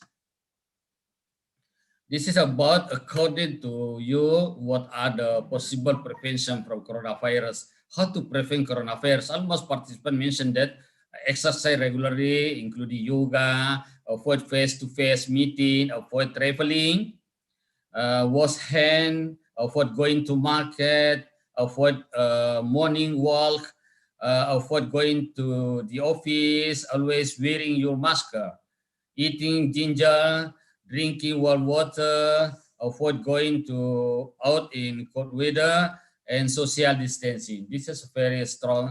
Strongly agree where participants chose this one. And then this is identified factor from study contribute to control COVID-19, including follow lockdown, including avoid traveling, avoid going to market, avoid morning walk, avoid going to office, exercise, eating ginger, drinking, avoid going to cold weather, and social distancing. In South Sulawesi, how about the awareness or adherence of our community in South Sulawesi?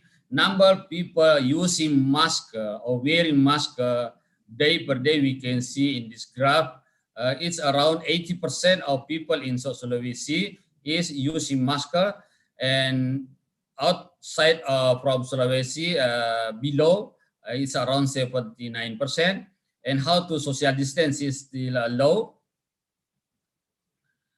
And recommendation is Indonesian government have enough power to control COVID-19. So we have to give our government, to give trust our government to control COVID-19. We have to support all activity of government to control this pandemic. And the most important is about public awareness is the key to stop transmission of COVID-19. Increasing public awareness to control COVID-19 is early transmission of COVID-19, we can control it. Thank you very much for our time. This is my presentation. Back to moderator. Thank you.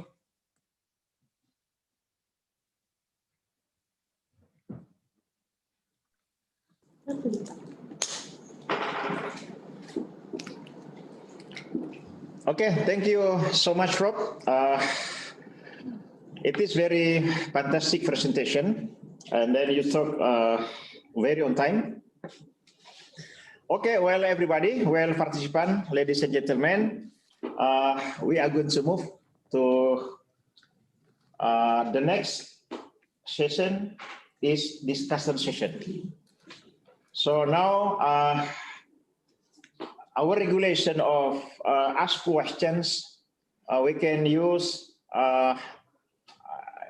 raise hand. I mean, a participant can directly to ask questions to whom about your questions.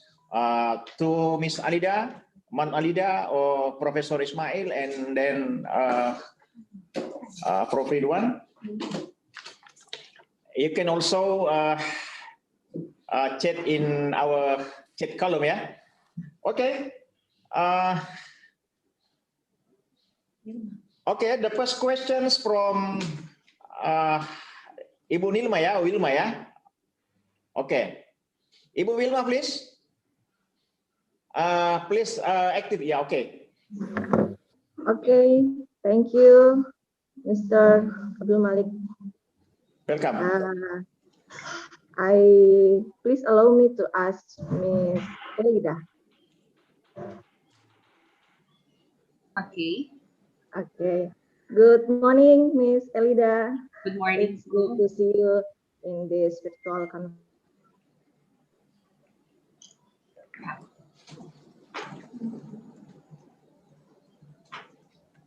Hello, sir. Mom, I cannot hear the question now.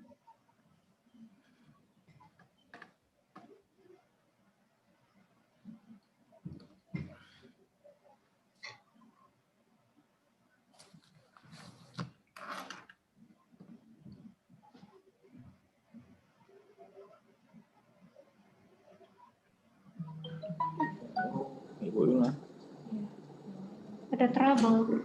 Okay, for the time being, we are going to move to the next questions because I think Ibu Wilma has unstable connection. Yes. Okay, who is the next questions? Okay, okay. The next question, I invite candidate Dr. Nurse Julia Fitranisi. Yeah. Okay, you can direct to ask questions.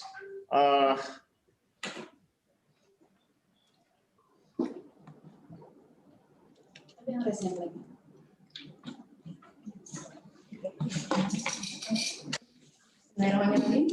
Assalamualaikum warahmatullahi wabarakatuh. Waalaikumsalam warahmatullah. Good morning, everyone. Special for keynote speaker. Good morning. Ms. Alida Marala, Prof. Ismail, and Prof. Ridwan, Amiruddin. Thank you very much for moderator, Mr. Abdul Malik Iskandar. Welcome. And all participants. Ini sepertinya saya dipaksa untuk bertanya sama moderator ini. My question addressed to Ms. Alida Marala. Yes, ma'am. Yeah. I'm Julia Fitranisi. I'm the lecturer in the nursing study program, University of Megareski. I'm very like this material is very good, ma'am. I'm very interested in the sentence or slogan in your PowerPoint about education disruption. Education disruption is our challenge. We all, lecturer and student. I want to ask you two questions. Question number one, about policy curriculum. What stage of the curriculum is redesigned for a pandemic at St. Paul University? What stage? Harapan. Question number two, what's all the difference of learning achievement by using virtual simulation in learning stats and clinical to the student? What about the difference about virtual simulation? That's my question. Okay. Okay. Thank you very much, ma'am, for that question. Now, regarding your query regarding policies on how to teach, and that's what I got from your question, how to teach at this point in time. Well, we are obliging, or we are, what is this now? We are basing our strategies based on number one, the government policies. Okay, just like what I have mentioned earlier, the Commission on Higher Education, along with the Interagency Task Force of the national and local government, would help us whether we are going to go back to face-to-face classes, or there is a limitation also to what we can do online. Because it is a reality that not all, even though we want to have everybody online, number one issue is the access of the internet. Just like what we are experiencing now, there might be some technicalities and all. So we are basing all our what is this now strategies of teaching based on those policies that are cascaded from the government. We cannot, although we are an autonomous institution, we cannot just impose on a particular learning strategy if it is not in line with the guidelines proposed by the government and at the same time the AI. I hope, ma'am, that answer is clear. So educational policies that we have as of now is based on what the government still has to say with regards to safety. Okay, for question number 2, I did not yet quite get it, but you were asking about the difference, ma'am. Can you please repeat the question? What is the difference between? Sorry, the audio is not really very clear. Yeah. What is your clear questions? Yeah. Okay. You can repeat the second number 2. The second question, ma'am. The second question, what are the difference of learning achievement for students by using virtual simulation in the learning stats and the clinical to the student? Clinical stats or learning stats? Okay, that is really indeed a very interesting question. To be very honest with you, ma'am, and of course the rest of us who are in this virtual meeting, we are yet to prove really that our efforts of putting all things online would reap the outcomes that we would like. I think it is still very early at this point in time to really have a say on the achievement per se of the students in this particular online classes that we are doing, because it's only 9 months from the pandemic, and it is only on this particular semester, I mean, we're talking about our experience here, that we are going to have a survey at the end of the semester in terms of clinicals, because definitely last semester we did not really go into the clinicals yet. For now, we are doing what we call a blended learning approach, and therefore it is really one of our plans to have all our assessments analyzed, and also the responses from the soon-to-be studies that we are going to meet. But hopefully, really, we can be rewarded, I hope, for the efforts that we all do, that the outcomes that we have for online teaching would at least be in comparison or comparable to the traditional ones. Because like towards the end of my presentation, there should always be an evaluation of our techniques that we employ nowadays. Because not because we are doing online that we are contented like saying, oh, at least we are teaching and all. The question is really very important, and that is one aspect that higher education institutions like us should really be addressing. Are all our efforts worthwhile to push everything into online, although this is the only choice that we have right now? I hope, ma'am, my answers are clear.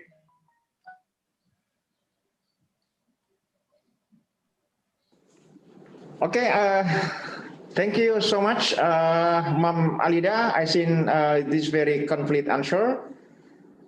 Questions from candidate Dr. Nurse Julia.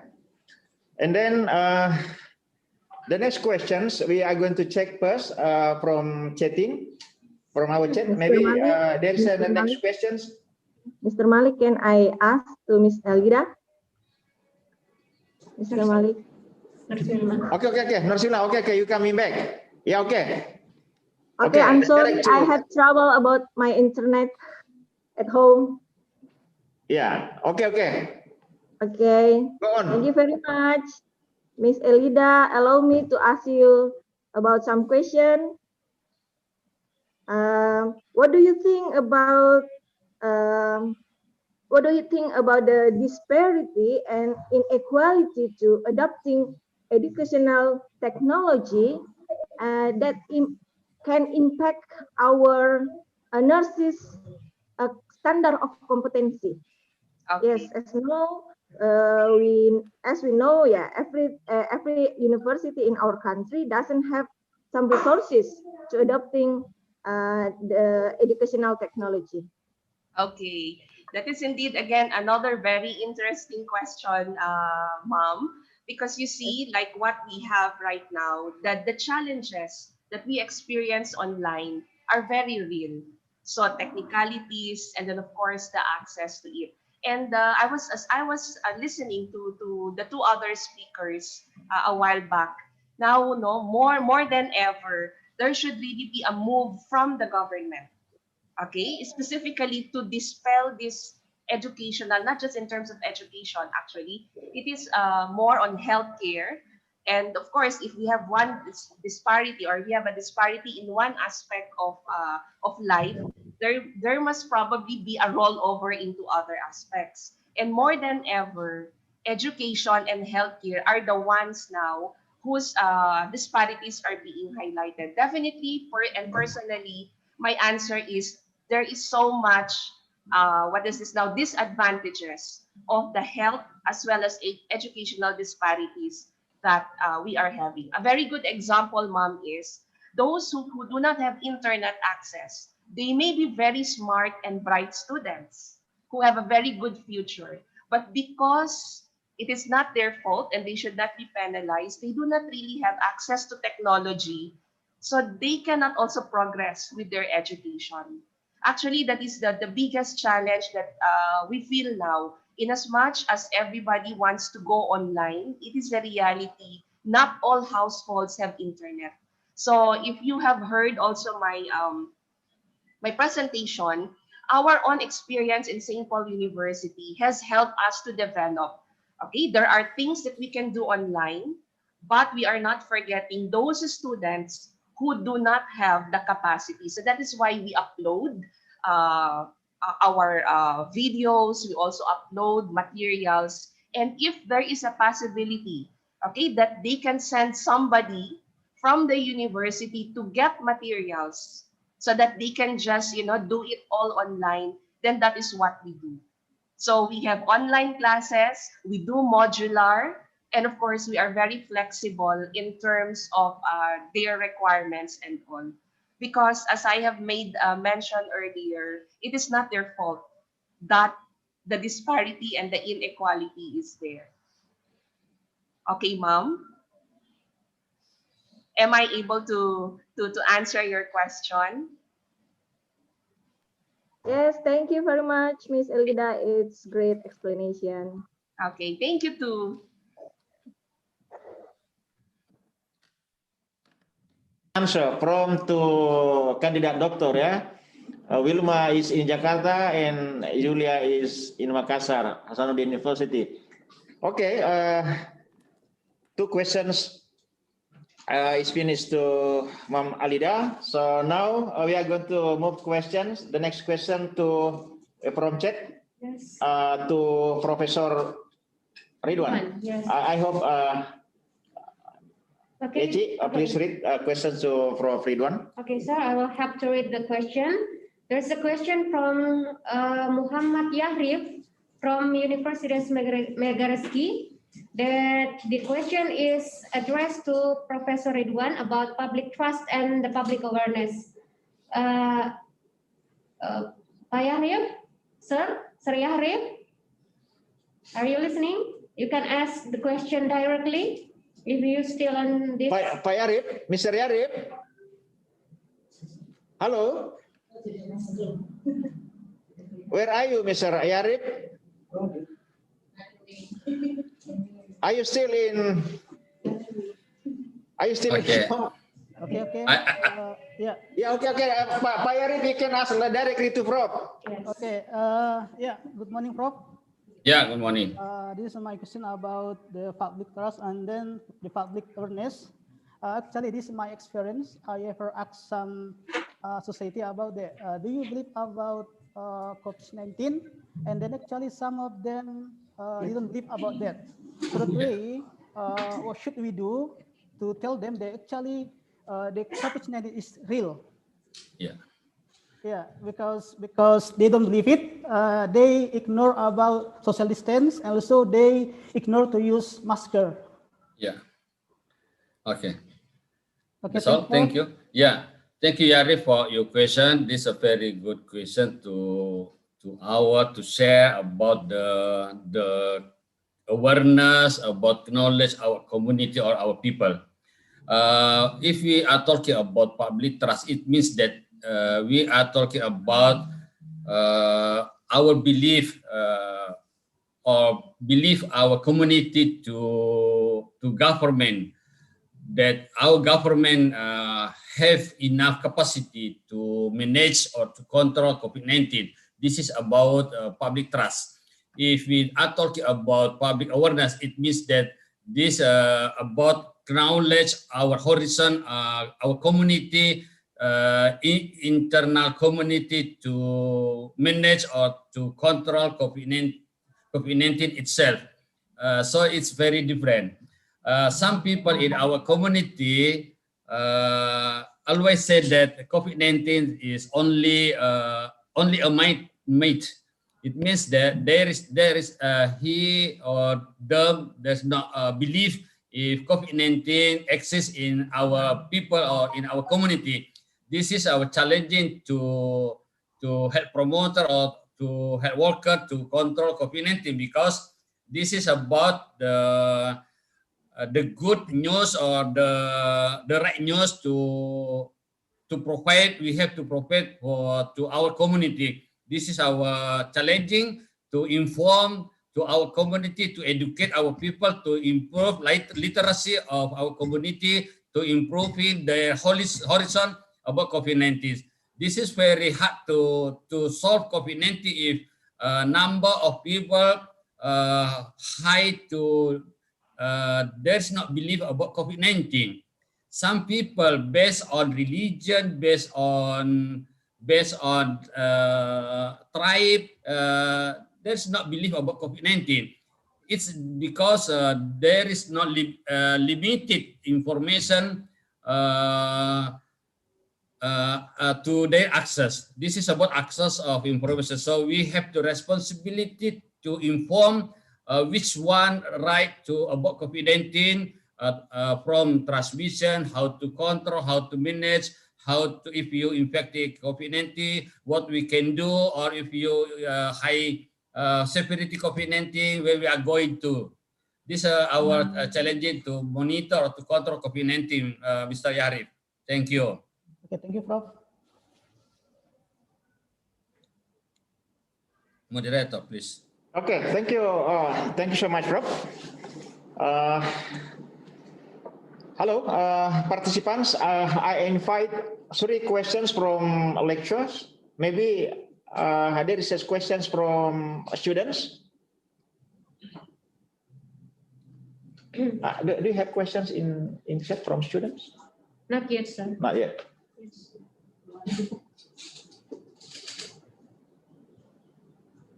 Hello, participants.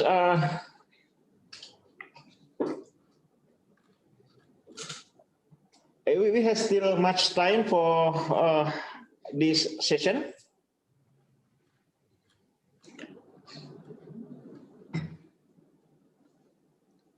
Everybody has questions, please.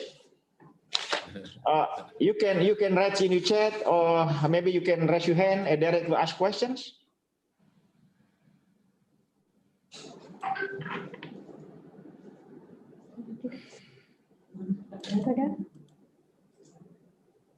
Doctors, I see somebody here in the chat, Mohammed Fauzan. Is he around? He said he wants to ask a question directed to me. Okay, Muhammad Fauzan. Okay, come on. Okay. Okay, Ms. Lida, please. Muhammad Fauzan. Muhammad Fauzan. Yeah. Muhammad Fauzan, are you still around? Hello, Muhammad Fauzan. Yeah.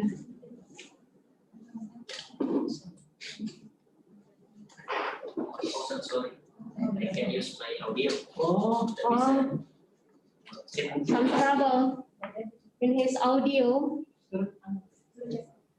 He can connect the audio. I think he says he cannot use his audio. So Mohammed, Yes. if you are listening, you can just type your question, okay, so that we can read it out and hopefully we will be able to answer. Just type your question. Is that him? Yes. Okay. That's him. Muhammad Fauzan Oka. That's him. Muhammad Fauzan, He is a student here in Megareski University. Muhammad Fauzan. Yes. Okay, please, Muhammad Fauzan, you can directly ask questions. You can introduce yourself first. Yeah, thank you for the chance for me to ask a question. Okay, that's good. Okay. Just carry on. I can hear you loud and clear. What is your question?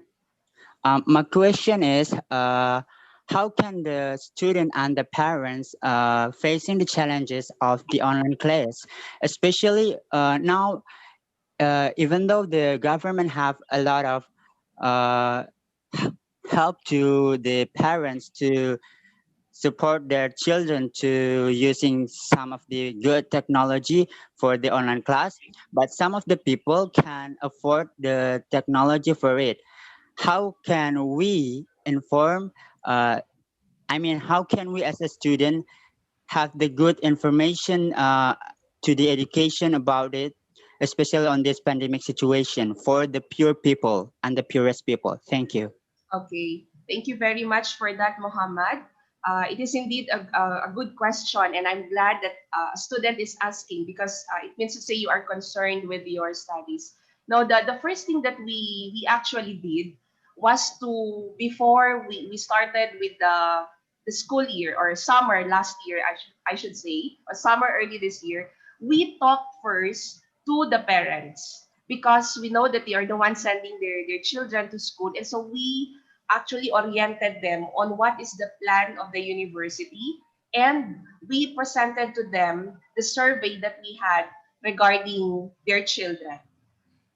Immediately before the end of the first semester or the second semester last year, that is 2019-2020, because we ended in June and then we had summer in July, the pandemic struck us in March. So we had to change our modality into remote teaching.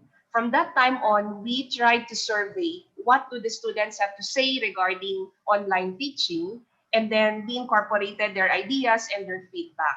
Before we formally started with anything, we conducted series of parents meeting. So we explained to them what is the reason why we have to go online, the subjects that the students will also be taking up, what are the expectations of the subjects and all. Because it is the only way that parents are assured that we on the educational side are doing our work. And then if they see their children utilizing, of course, the technology that they can also have at home, then they can be at ease that indeed my child or the students are really doing their online learning along with the teachers.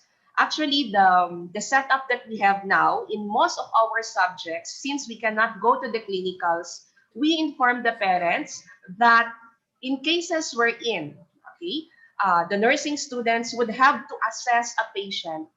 We involve the family members. Like, for example, they have to take the blood pressure of a patient. We tell them they can learn the skill with us giving instructions, and we can do the return demonstration live with a simulated patient, which can be the parent or the immediate relatives of the student. So that is how we have been carrying on. And we tell the parents, we give them all the schedules and all what is needed by the subject so that it is really very transparent. So we maintain the communication with them. We give them our email addresses. We get also their phone numbers and all, so that in case they will be asking questions, then they can just immediately contact us. Now, regarding your question, what about those students who do not have technology?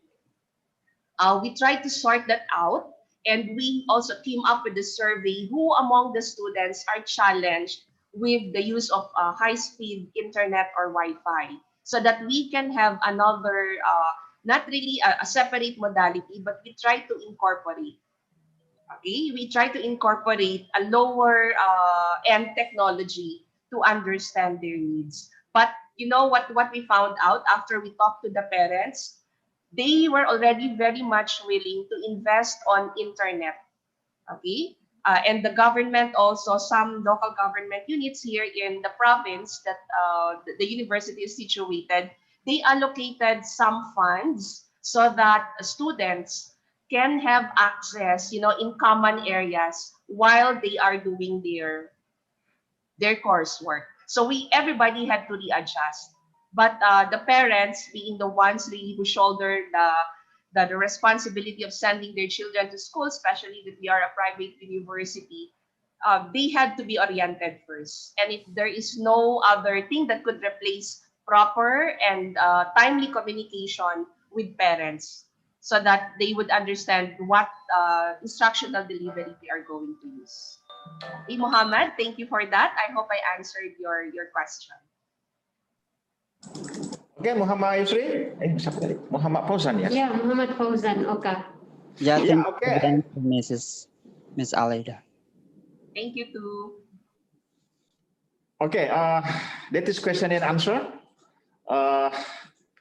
The next, we are going to move to the next questions. We find question Yes. for Ismail. Yes. There's another question here addressed to Mr. Professor Dr. Ismail from Faisal Muslimin. And he asked how we allocate limited medical resource. Sir. Okay, thank you for Faisal for good questions. Actually, in Indonesia situations, we could not depend on the government, the only one, because somehow our government has the limited resources. The good one that we can go further, that how we could have the elaborate the power of the community. For example, we have a lot of mosques, 1,000 or maybe million mosques in Indonesia, but somehow the mosque is only the place to pray. And the pandemic situation teach us how if we could place one mosque, one medical doctor, one mosque, one nurse. So for those who are going to the mosque, not only to pray, but they can go for general checkup or a checkup in the mosque. And in Indonesia situations, the internet is placed on the coffee shop. Why don't we put internet on the mosque? So for those who want to learn, they will go to the mosque. Yeah. And then in the mosque, it is strategic situation. We put cooperation over there. We put shops. So the mosque is a center of our life, not only to pray. Because if you pray only, say, 1 hour in 5 times in a day, so the mosque only occupied 5 hours in a day. So how is the 19 hours ahead? So we have a plenty time in the mosque. So put there clinic. So in the mosque there is a medical doctor, there is nurse. Yeah. And the second one, there is internet connection for those who want to learn, so they can go to the mosque. Yeah, there's a coffee shop in the mosque. So for those who want to enjoy, the coffee, the tea, you could go to the mosque. Yeah. So the mosque is a center. Actually, we have a very limited resources here in Indonesia, but in the same times, our limited resources could not be managed how Puskesmas, the health center in the kecamatan, could not be the same. If you find Jakarta or if you find Makassar, should be different from another one in Bone, in Sopeng, and somehow. Last things I would like to say to answer these questions that we have experience like Sopeng for the regency for the Kabupaten of Sopeng in South Sulawesi. They already tried to have the bus for tracing. Yeah, as Prof. Ridwan already mentioned before, that one of the compulsory system in this COVID-19 that the government should provide the tools to provide the tracing tools. And then Sopeng already has the bus and then can go to every corner of Kabupaten to trace the situation. But Makassar and 23rd of the city and Kabupaten in South Sulawesi has the same money, but they don't allocate there. So make sure not only the society, not only the facilities, but another one, the government.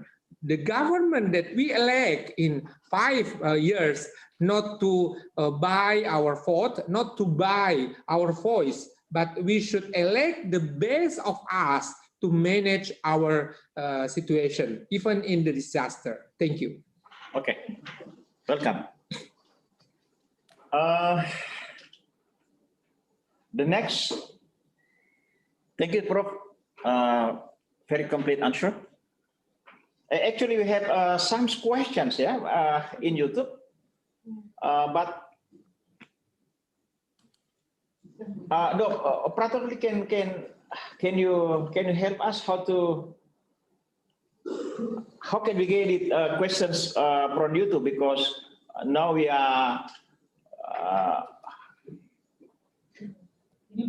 Okay, there's another question here, sir. It's. We don't know exactly the name because it's iPhone name. Yeah. Yeah. And we still don't know if it addressed to Prof. Ismail or Prof. Ridwan. The question is what the university to prepare the coronavirus if the 2021 all university still in offline study. Okay. The questions for 3 speakers. Yes. Yeah. We are going to Prof. Ridwan first. Okay, thank you. Yeah. I know what's the meaning, what's the intent of this question. What's the university to prepare the coronavirus if all university are still offline study? Yes. Or if we want to offline study, it means that all students come to campus. So we have to prepare our room, our university.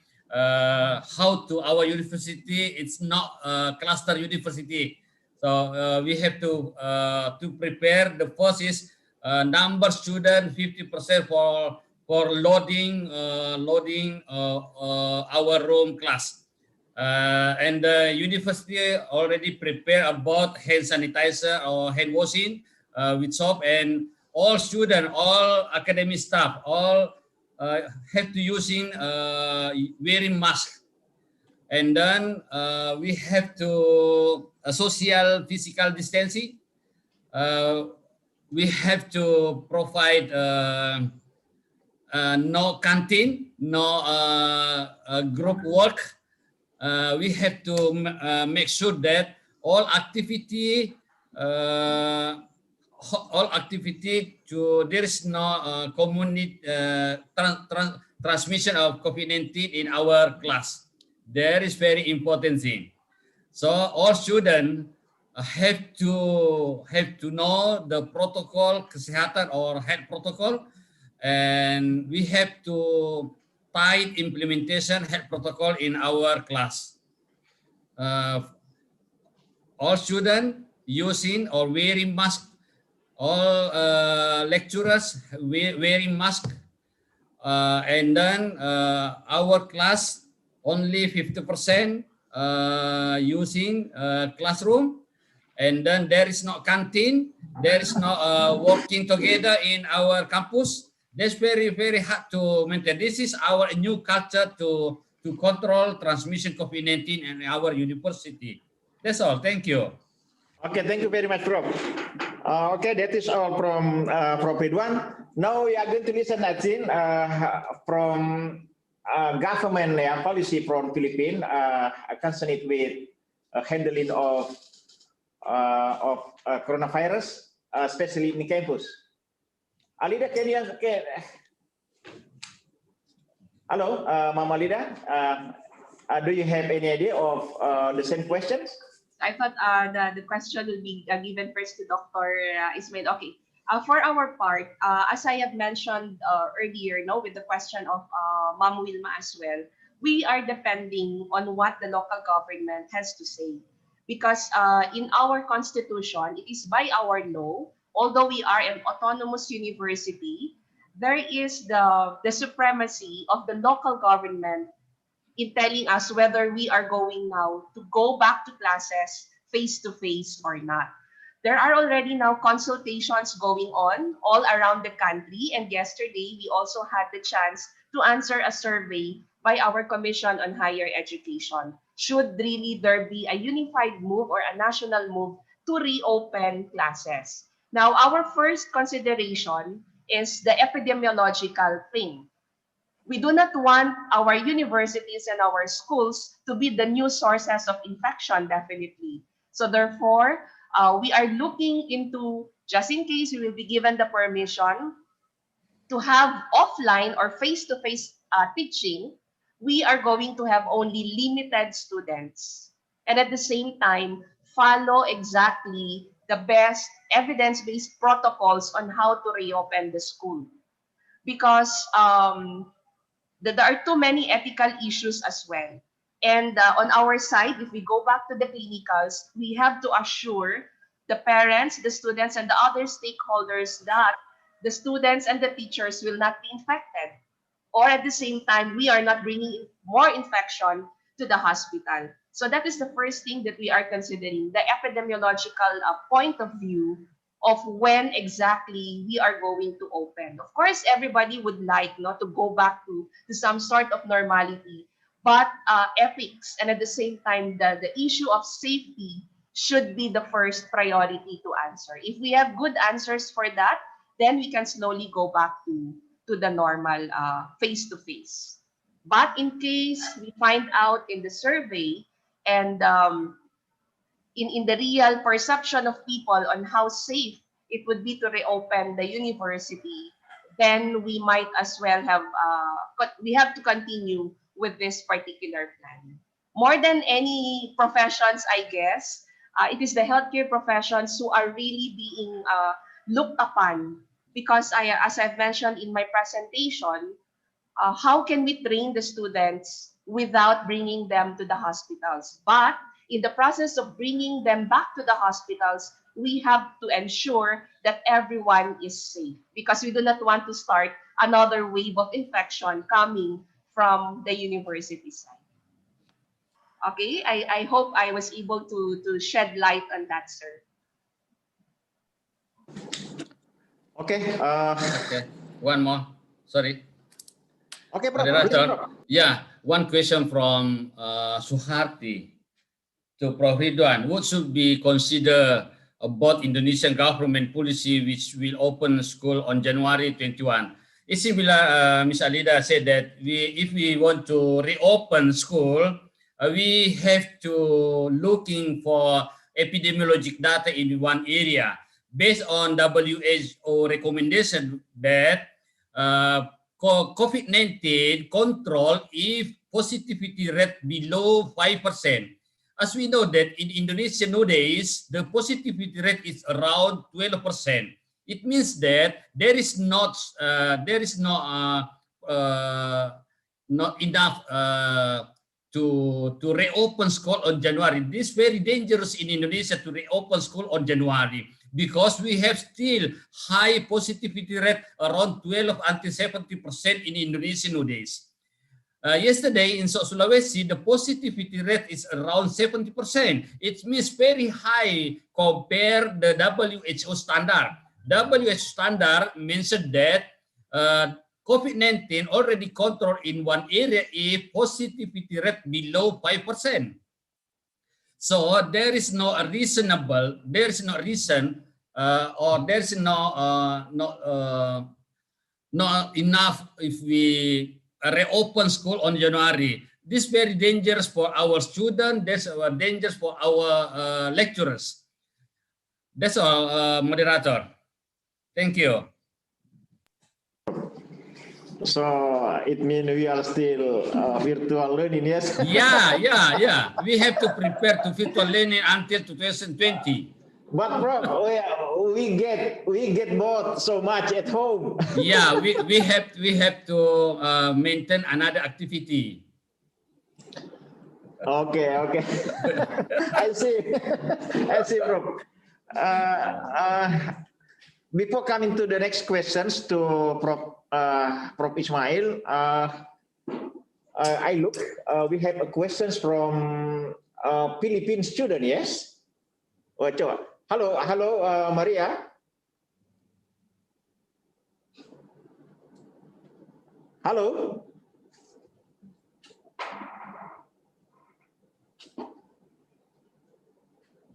Yuda also. Halo, Maria. This is Maria from. Typo itu kayaknya Pak. Okay, we left Maria. Now we move to.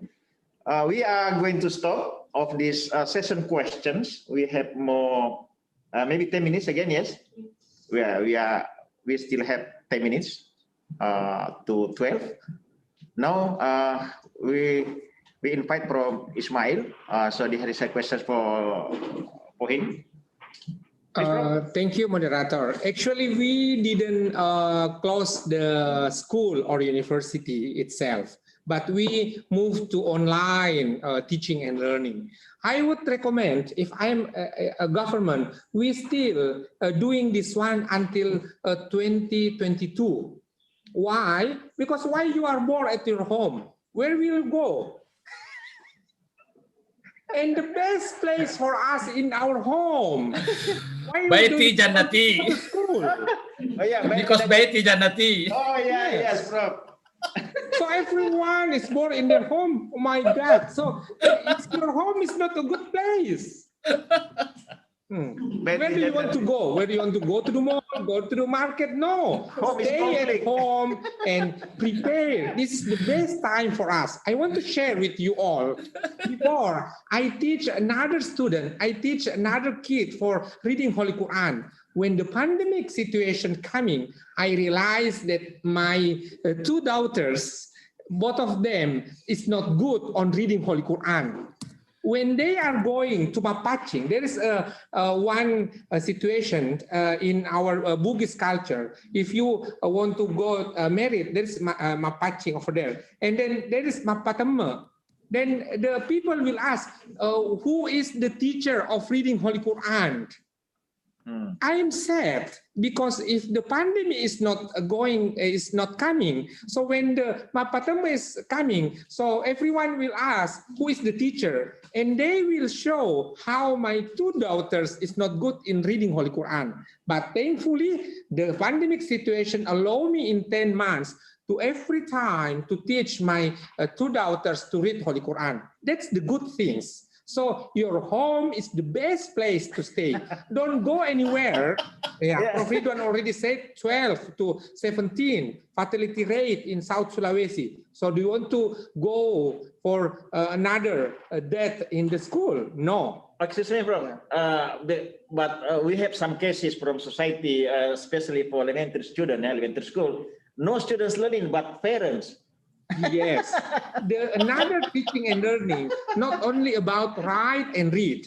For example, if you are a farmer, why don't you invite your daughter, your son to go to the farmer and teach them how to plant paddy? If you are a sailor, why don't you invite your son to go to the sea Yeah, 1 week you can learn together over there, because teaching and learning not only about read, but the important one, how to read the word. How we could learn in social science. The capital city of Philippines is Manila. No need, because you cannot see how the situation in your room, because somehow we sound you should change the president, but you cannot change your toilet, for example. That's the fatal one. Yeah, you cannot elaborate if you don't have any water in your gallon. That's a problem one, but you want to change the presidents. So my best advice for today, I stay at your home. Even that we have experience in flu of Spain, we need 2 years for to solve this problem. Maybe for the pandemic COVID-19, we have more than 2 years. So stay at your home, the best place in the world, our own home. Thank you. One question from Nurul.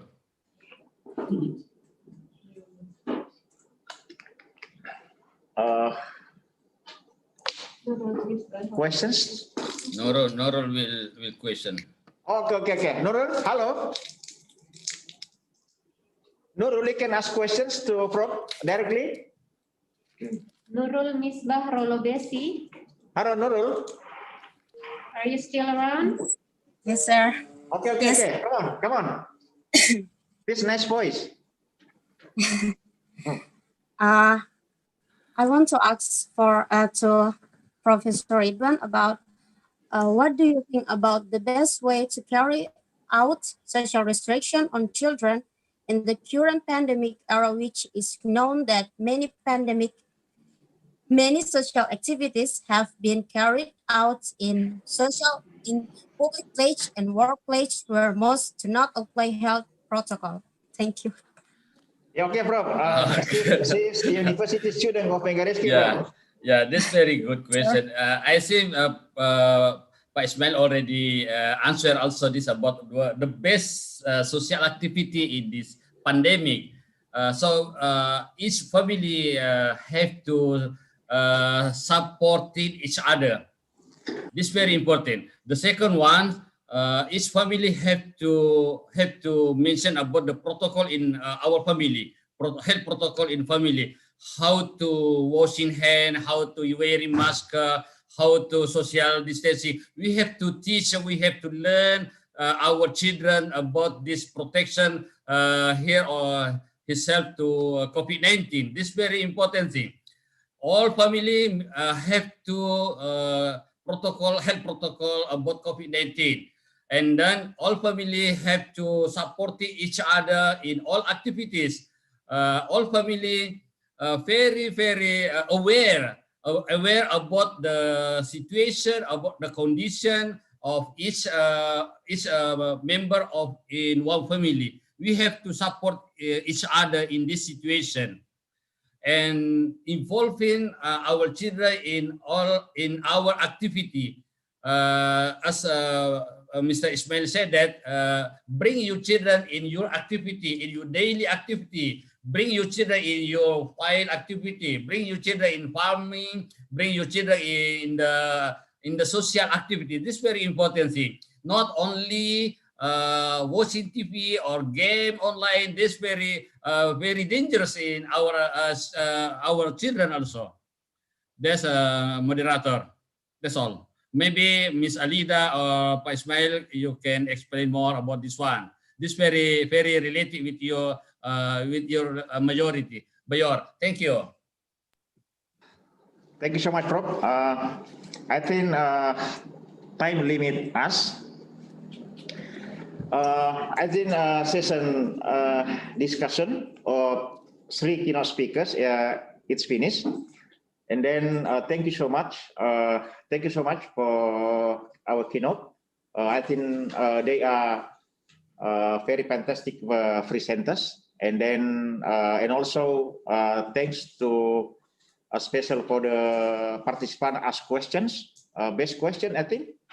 And then thanks so much for all participants. And the last, before I close our session, excuse me for three keynote speakers, we need some abstract materials, yes, because we are going to put in proceeding. Yeah. Excuse me, Prof. Yeah. Prof, also we need your PPT, Prof. Yeah. We PPT already sent. Yeah, Prof. But we are going to put in a proceeding. International proceeding is your abstract material, maybe only one page. Yeah. Yeah, one page maybe. Inshallah. Huh? Not full paper for keynote speakers. Yeah. Abstract, just abstract. Yeah. Yeah. Okay, I think that's all. Thank you so much. We clap hands for our participants and speakers. I think this season run well very much. I think we are very communicative of answer. Mabuhay Filipina. Mabuhay. Wassalam. Bisa Lida, thank you. Pak Ismail, thank you. Bisa Lida, Mama Lida ya, semerigat. Terima kasih. Semerigat hot to Sister Merceditas, Dr. Jeremy, Professor Jeremy is Director of International Office, SAPP, Baua, and the others, because I was there twice. Thank you so much. Okay. I think that's all. Thank you so much. Wassalamualaikum warahmatullahi wabarakatuh. Waalaikumsalam. Izin deh, Pak. Ya, baik, makasih. Thank you very much. Yeah, bro. Yeah. It's a great opportunity to be with everyone. Okay.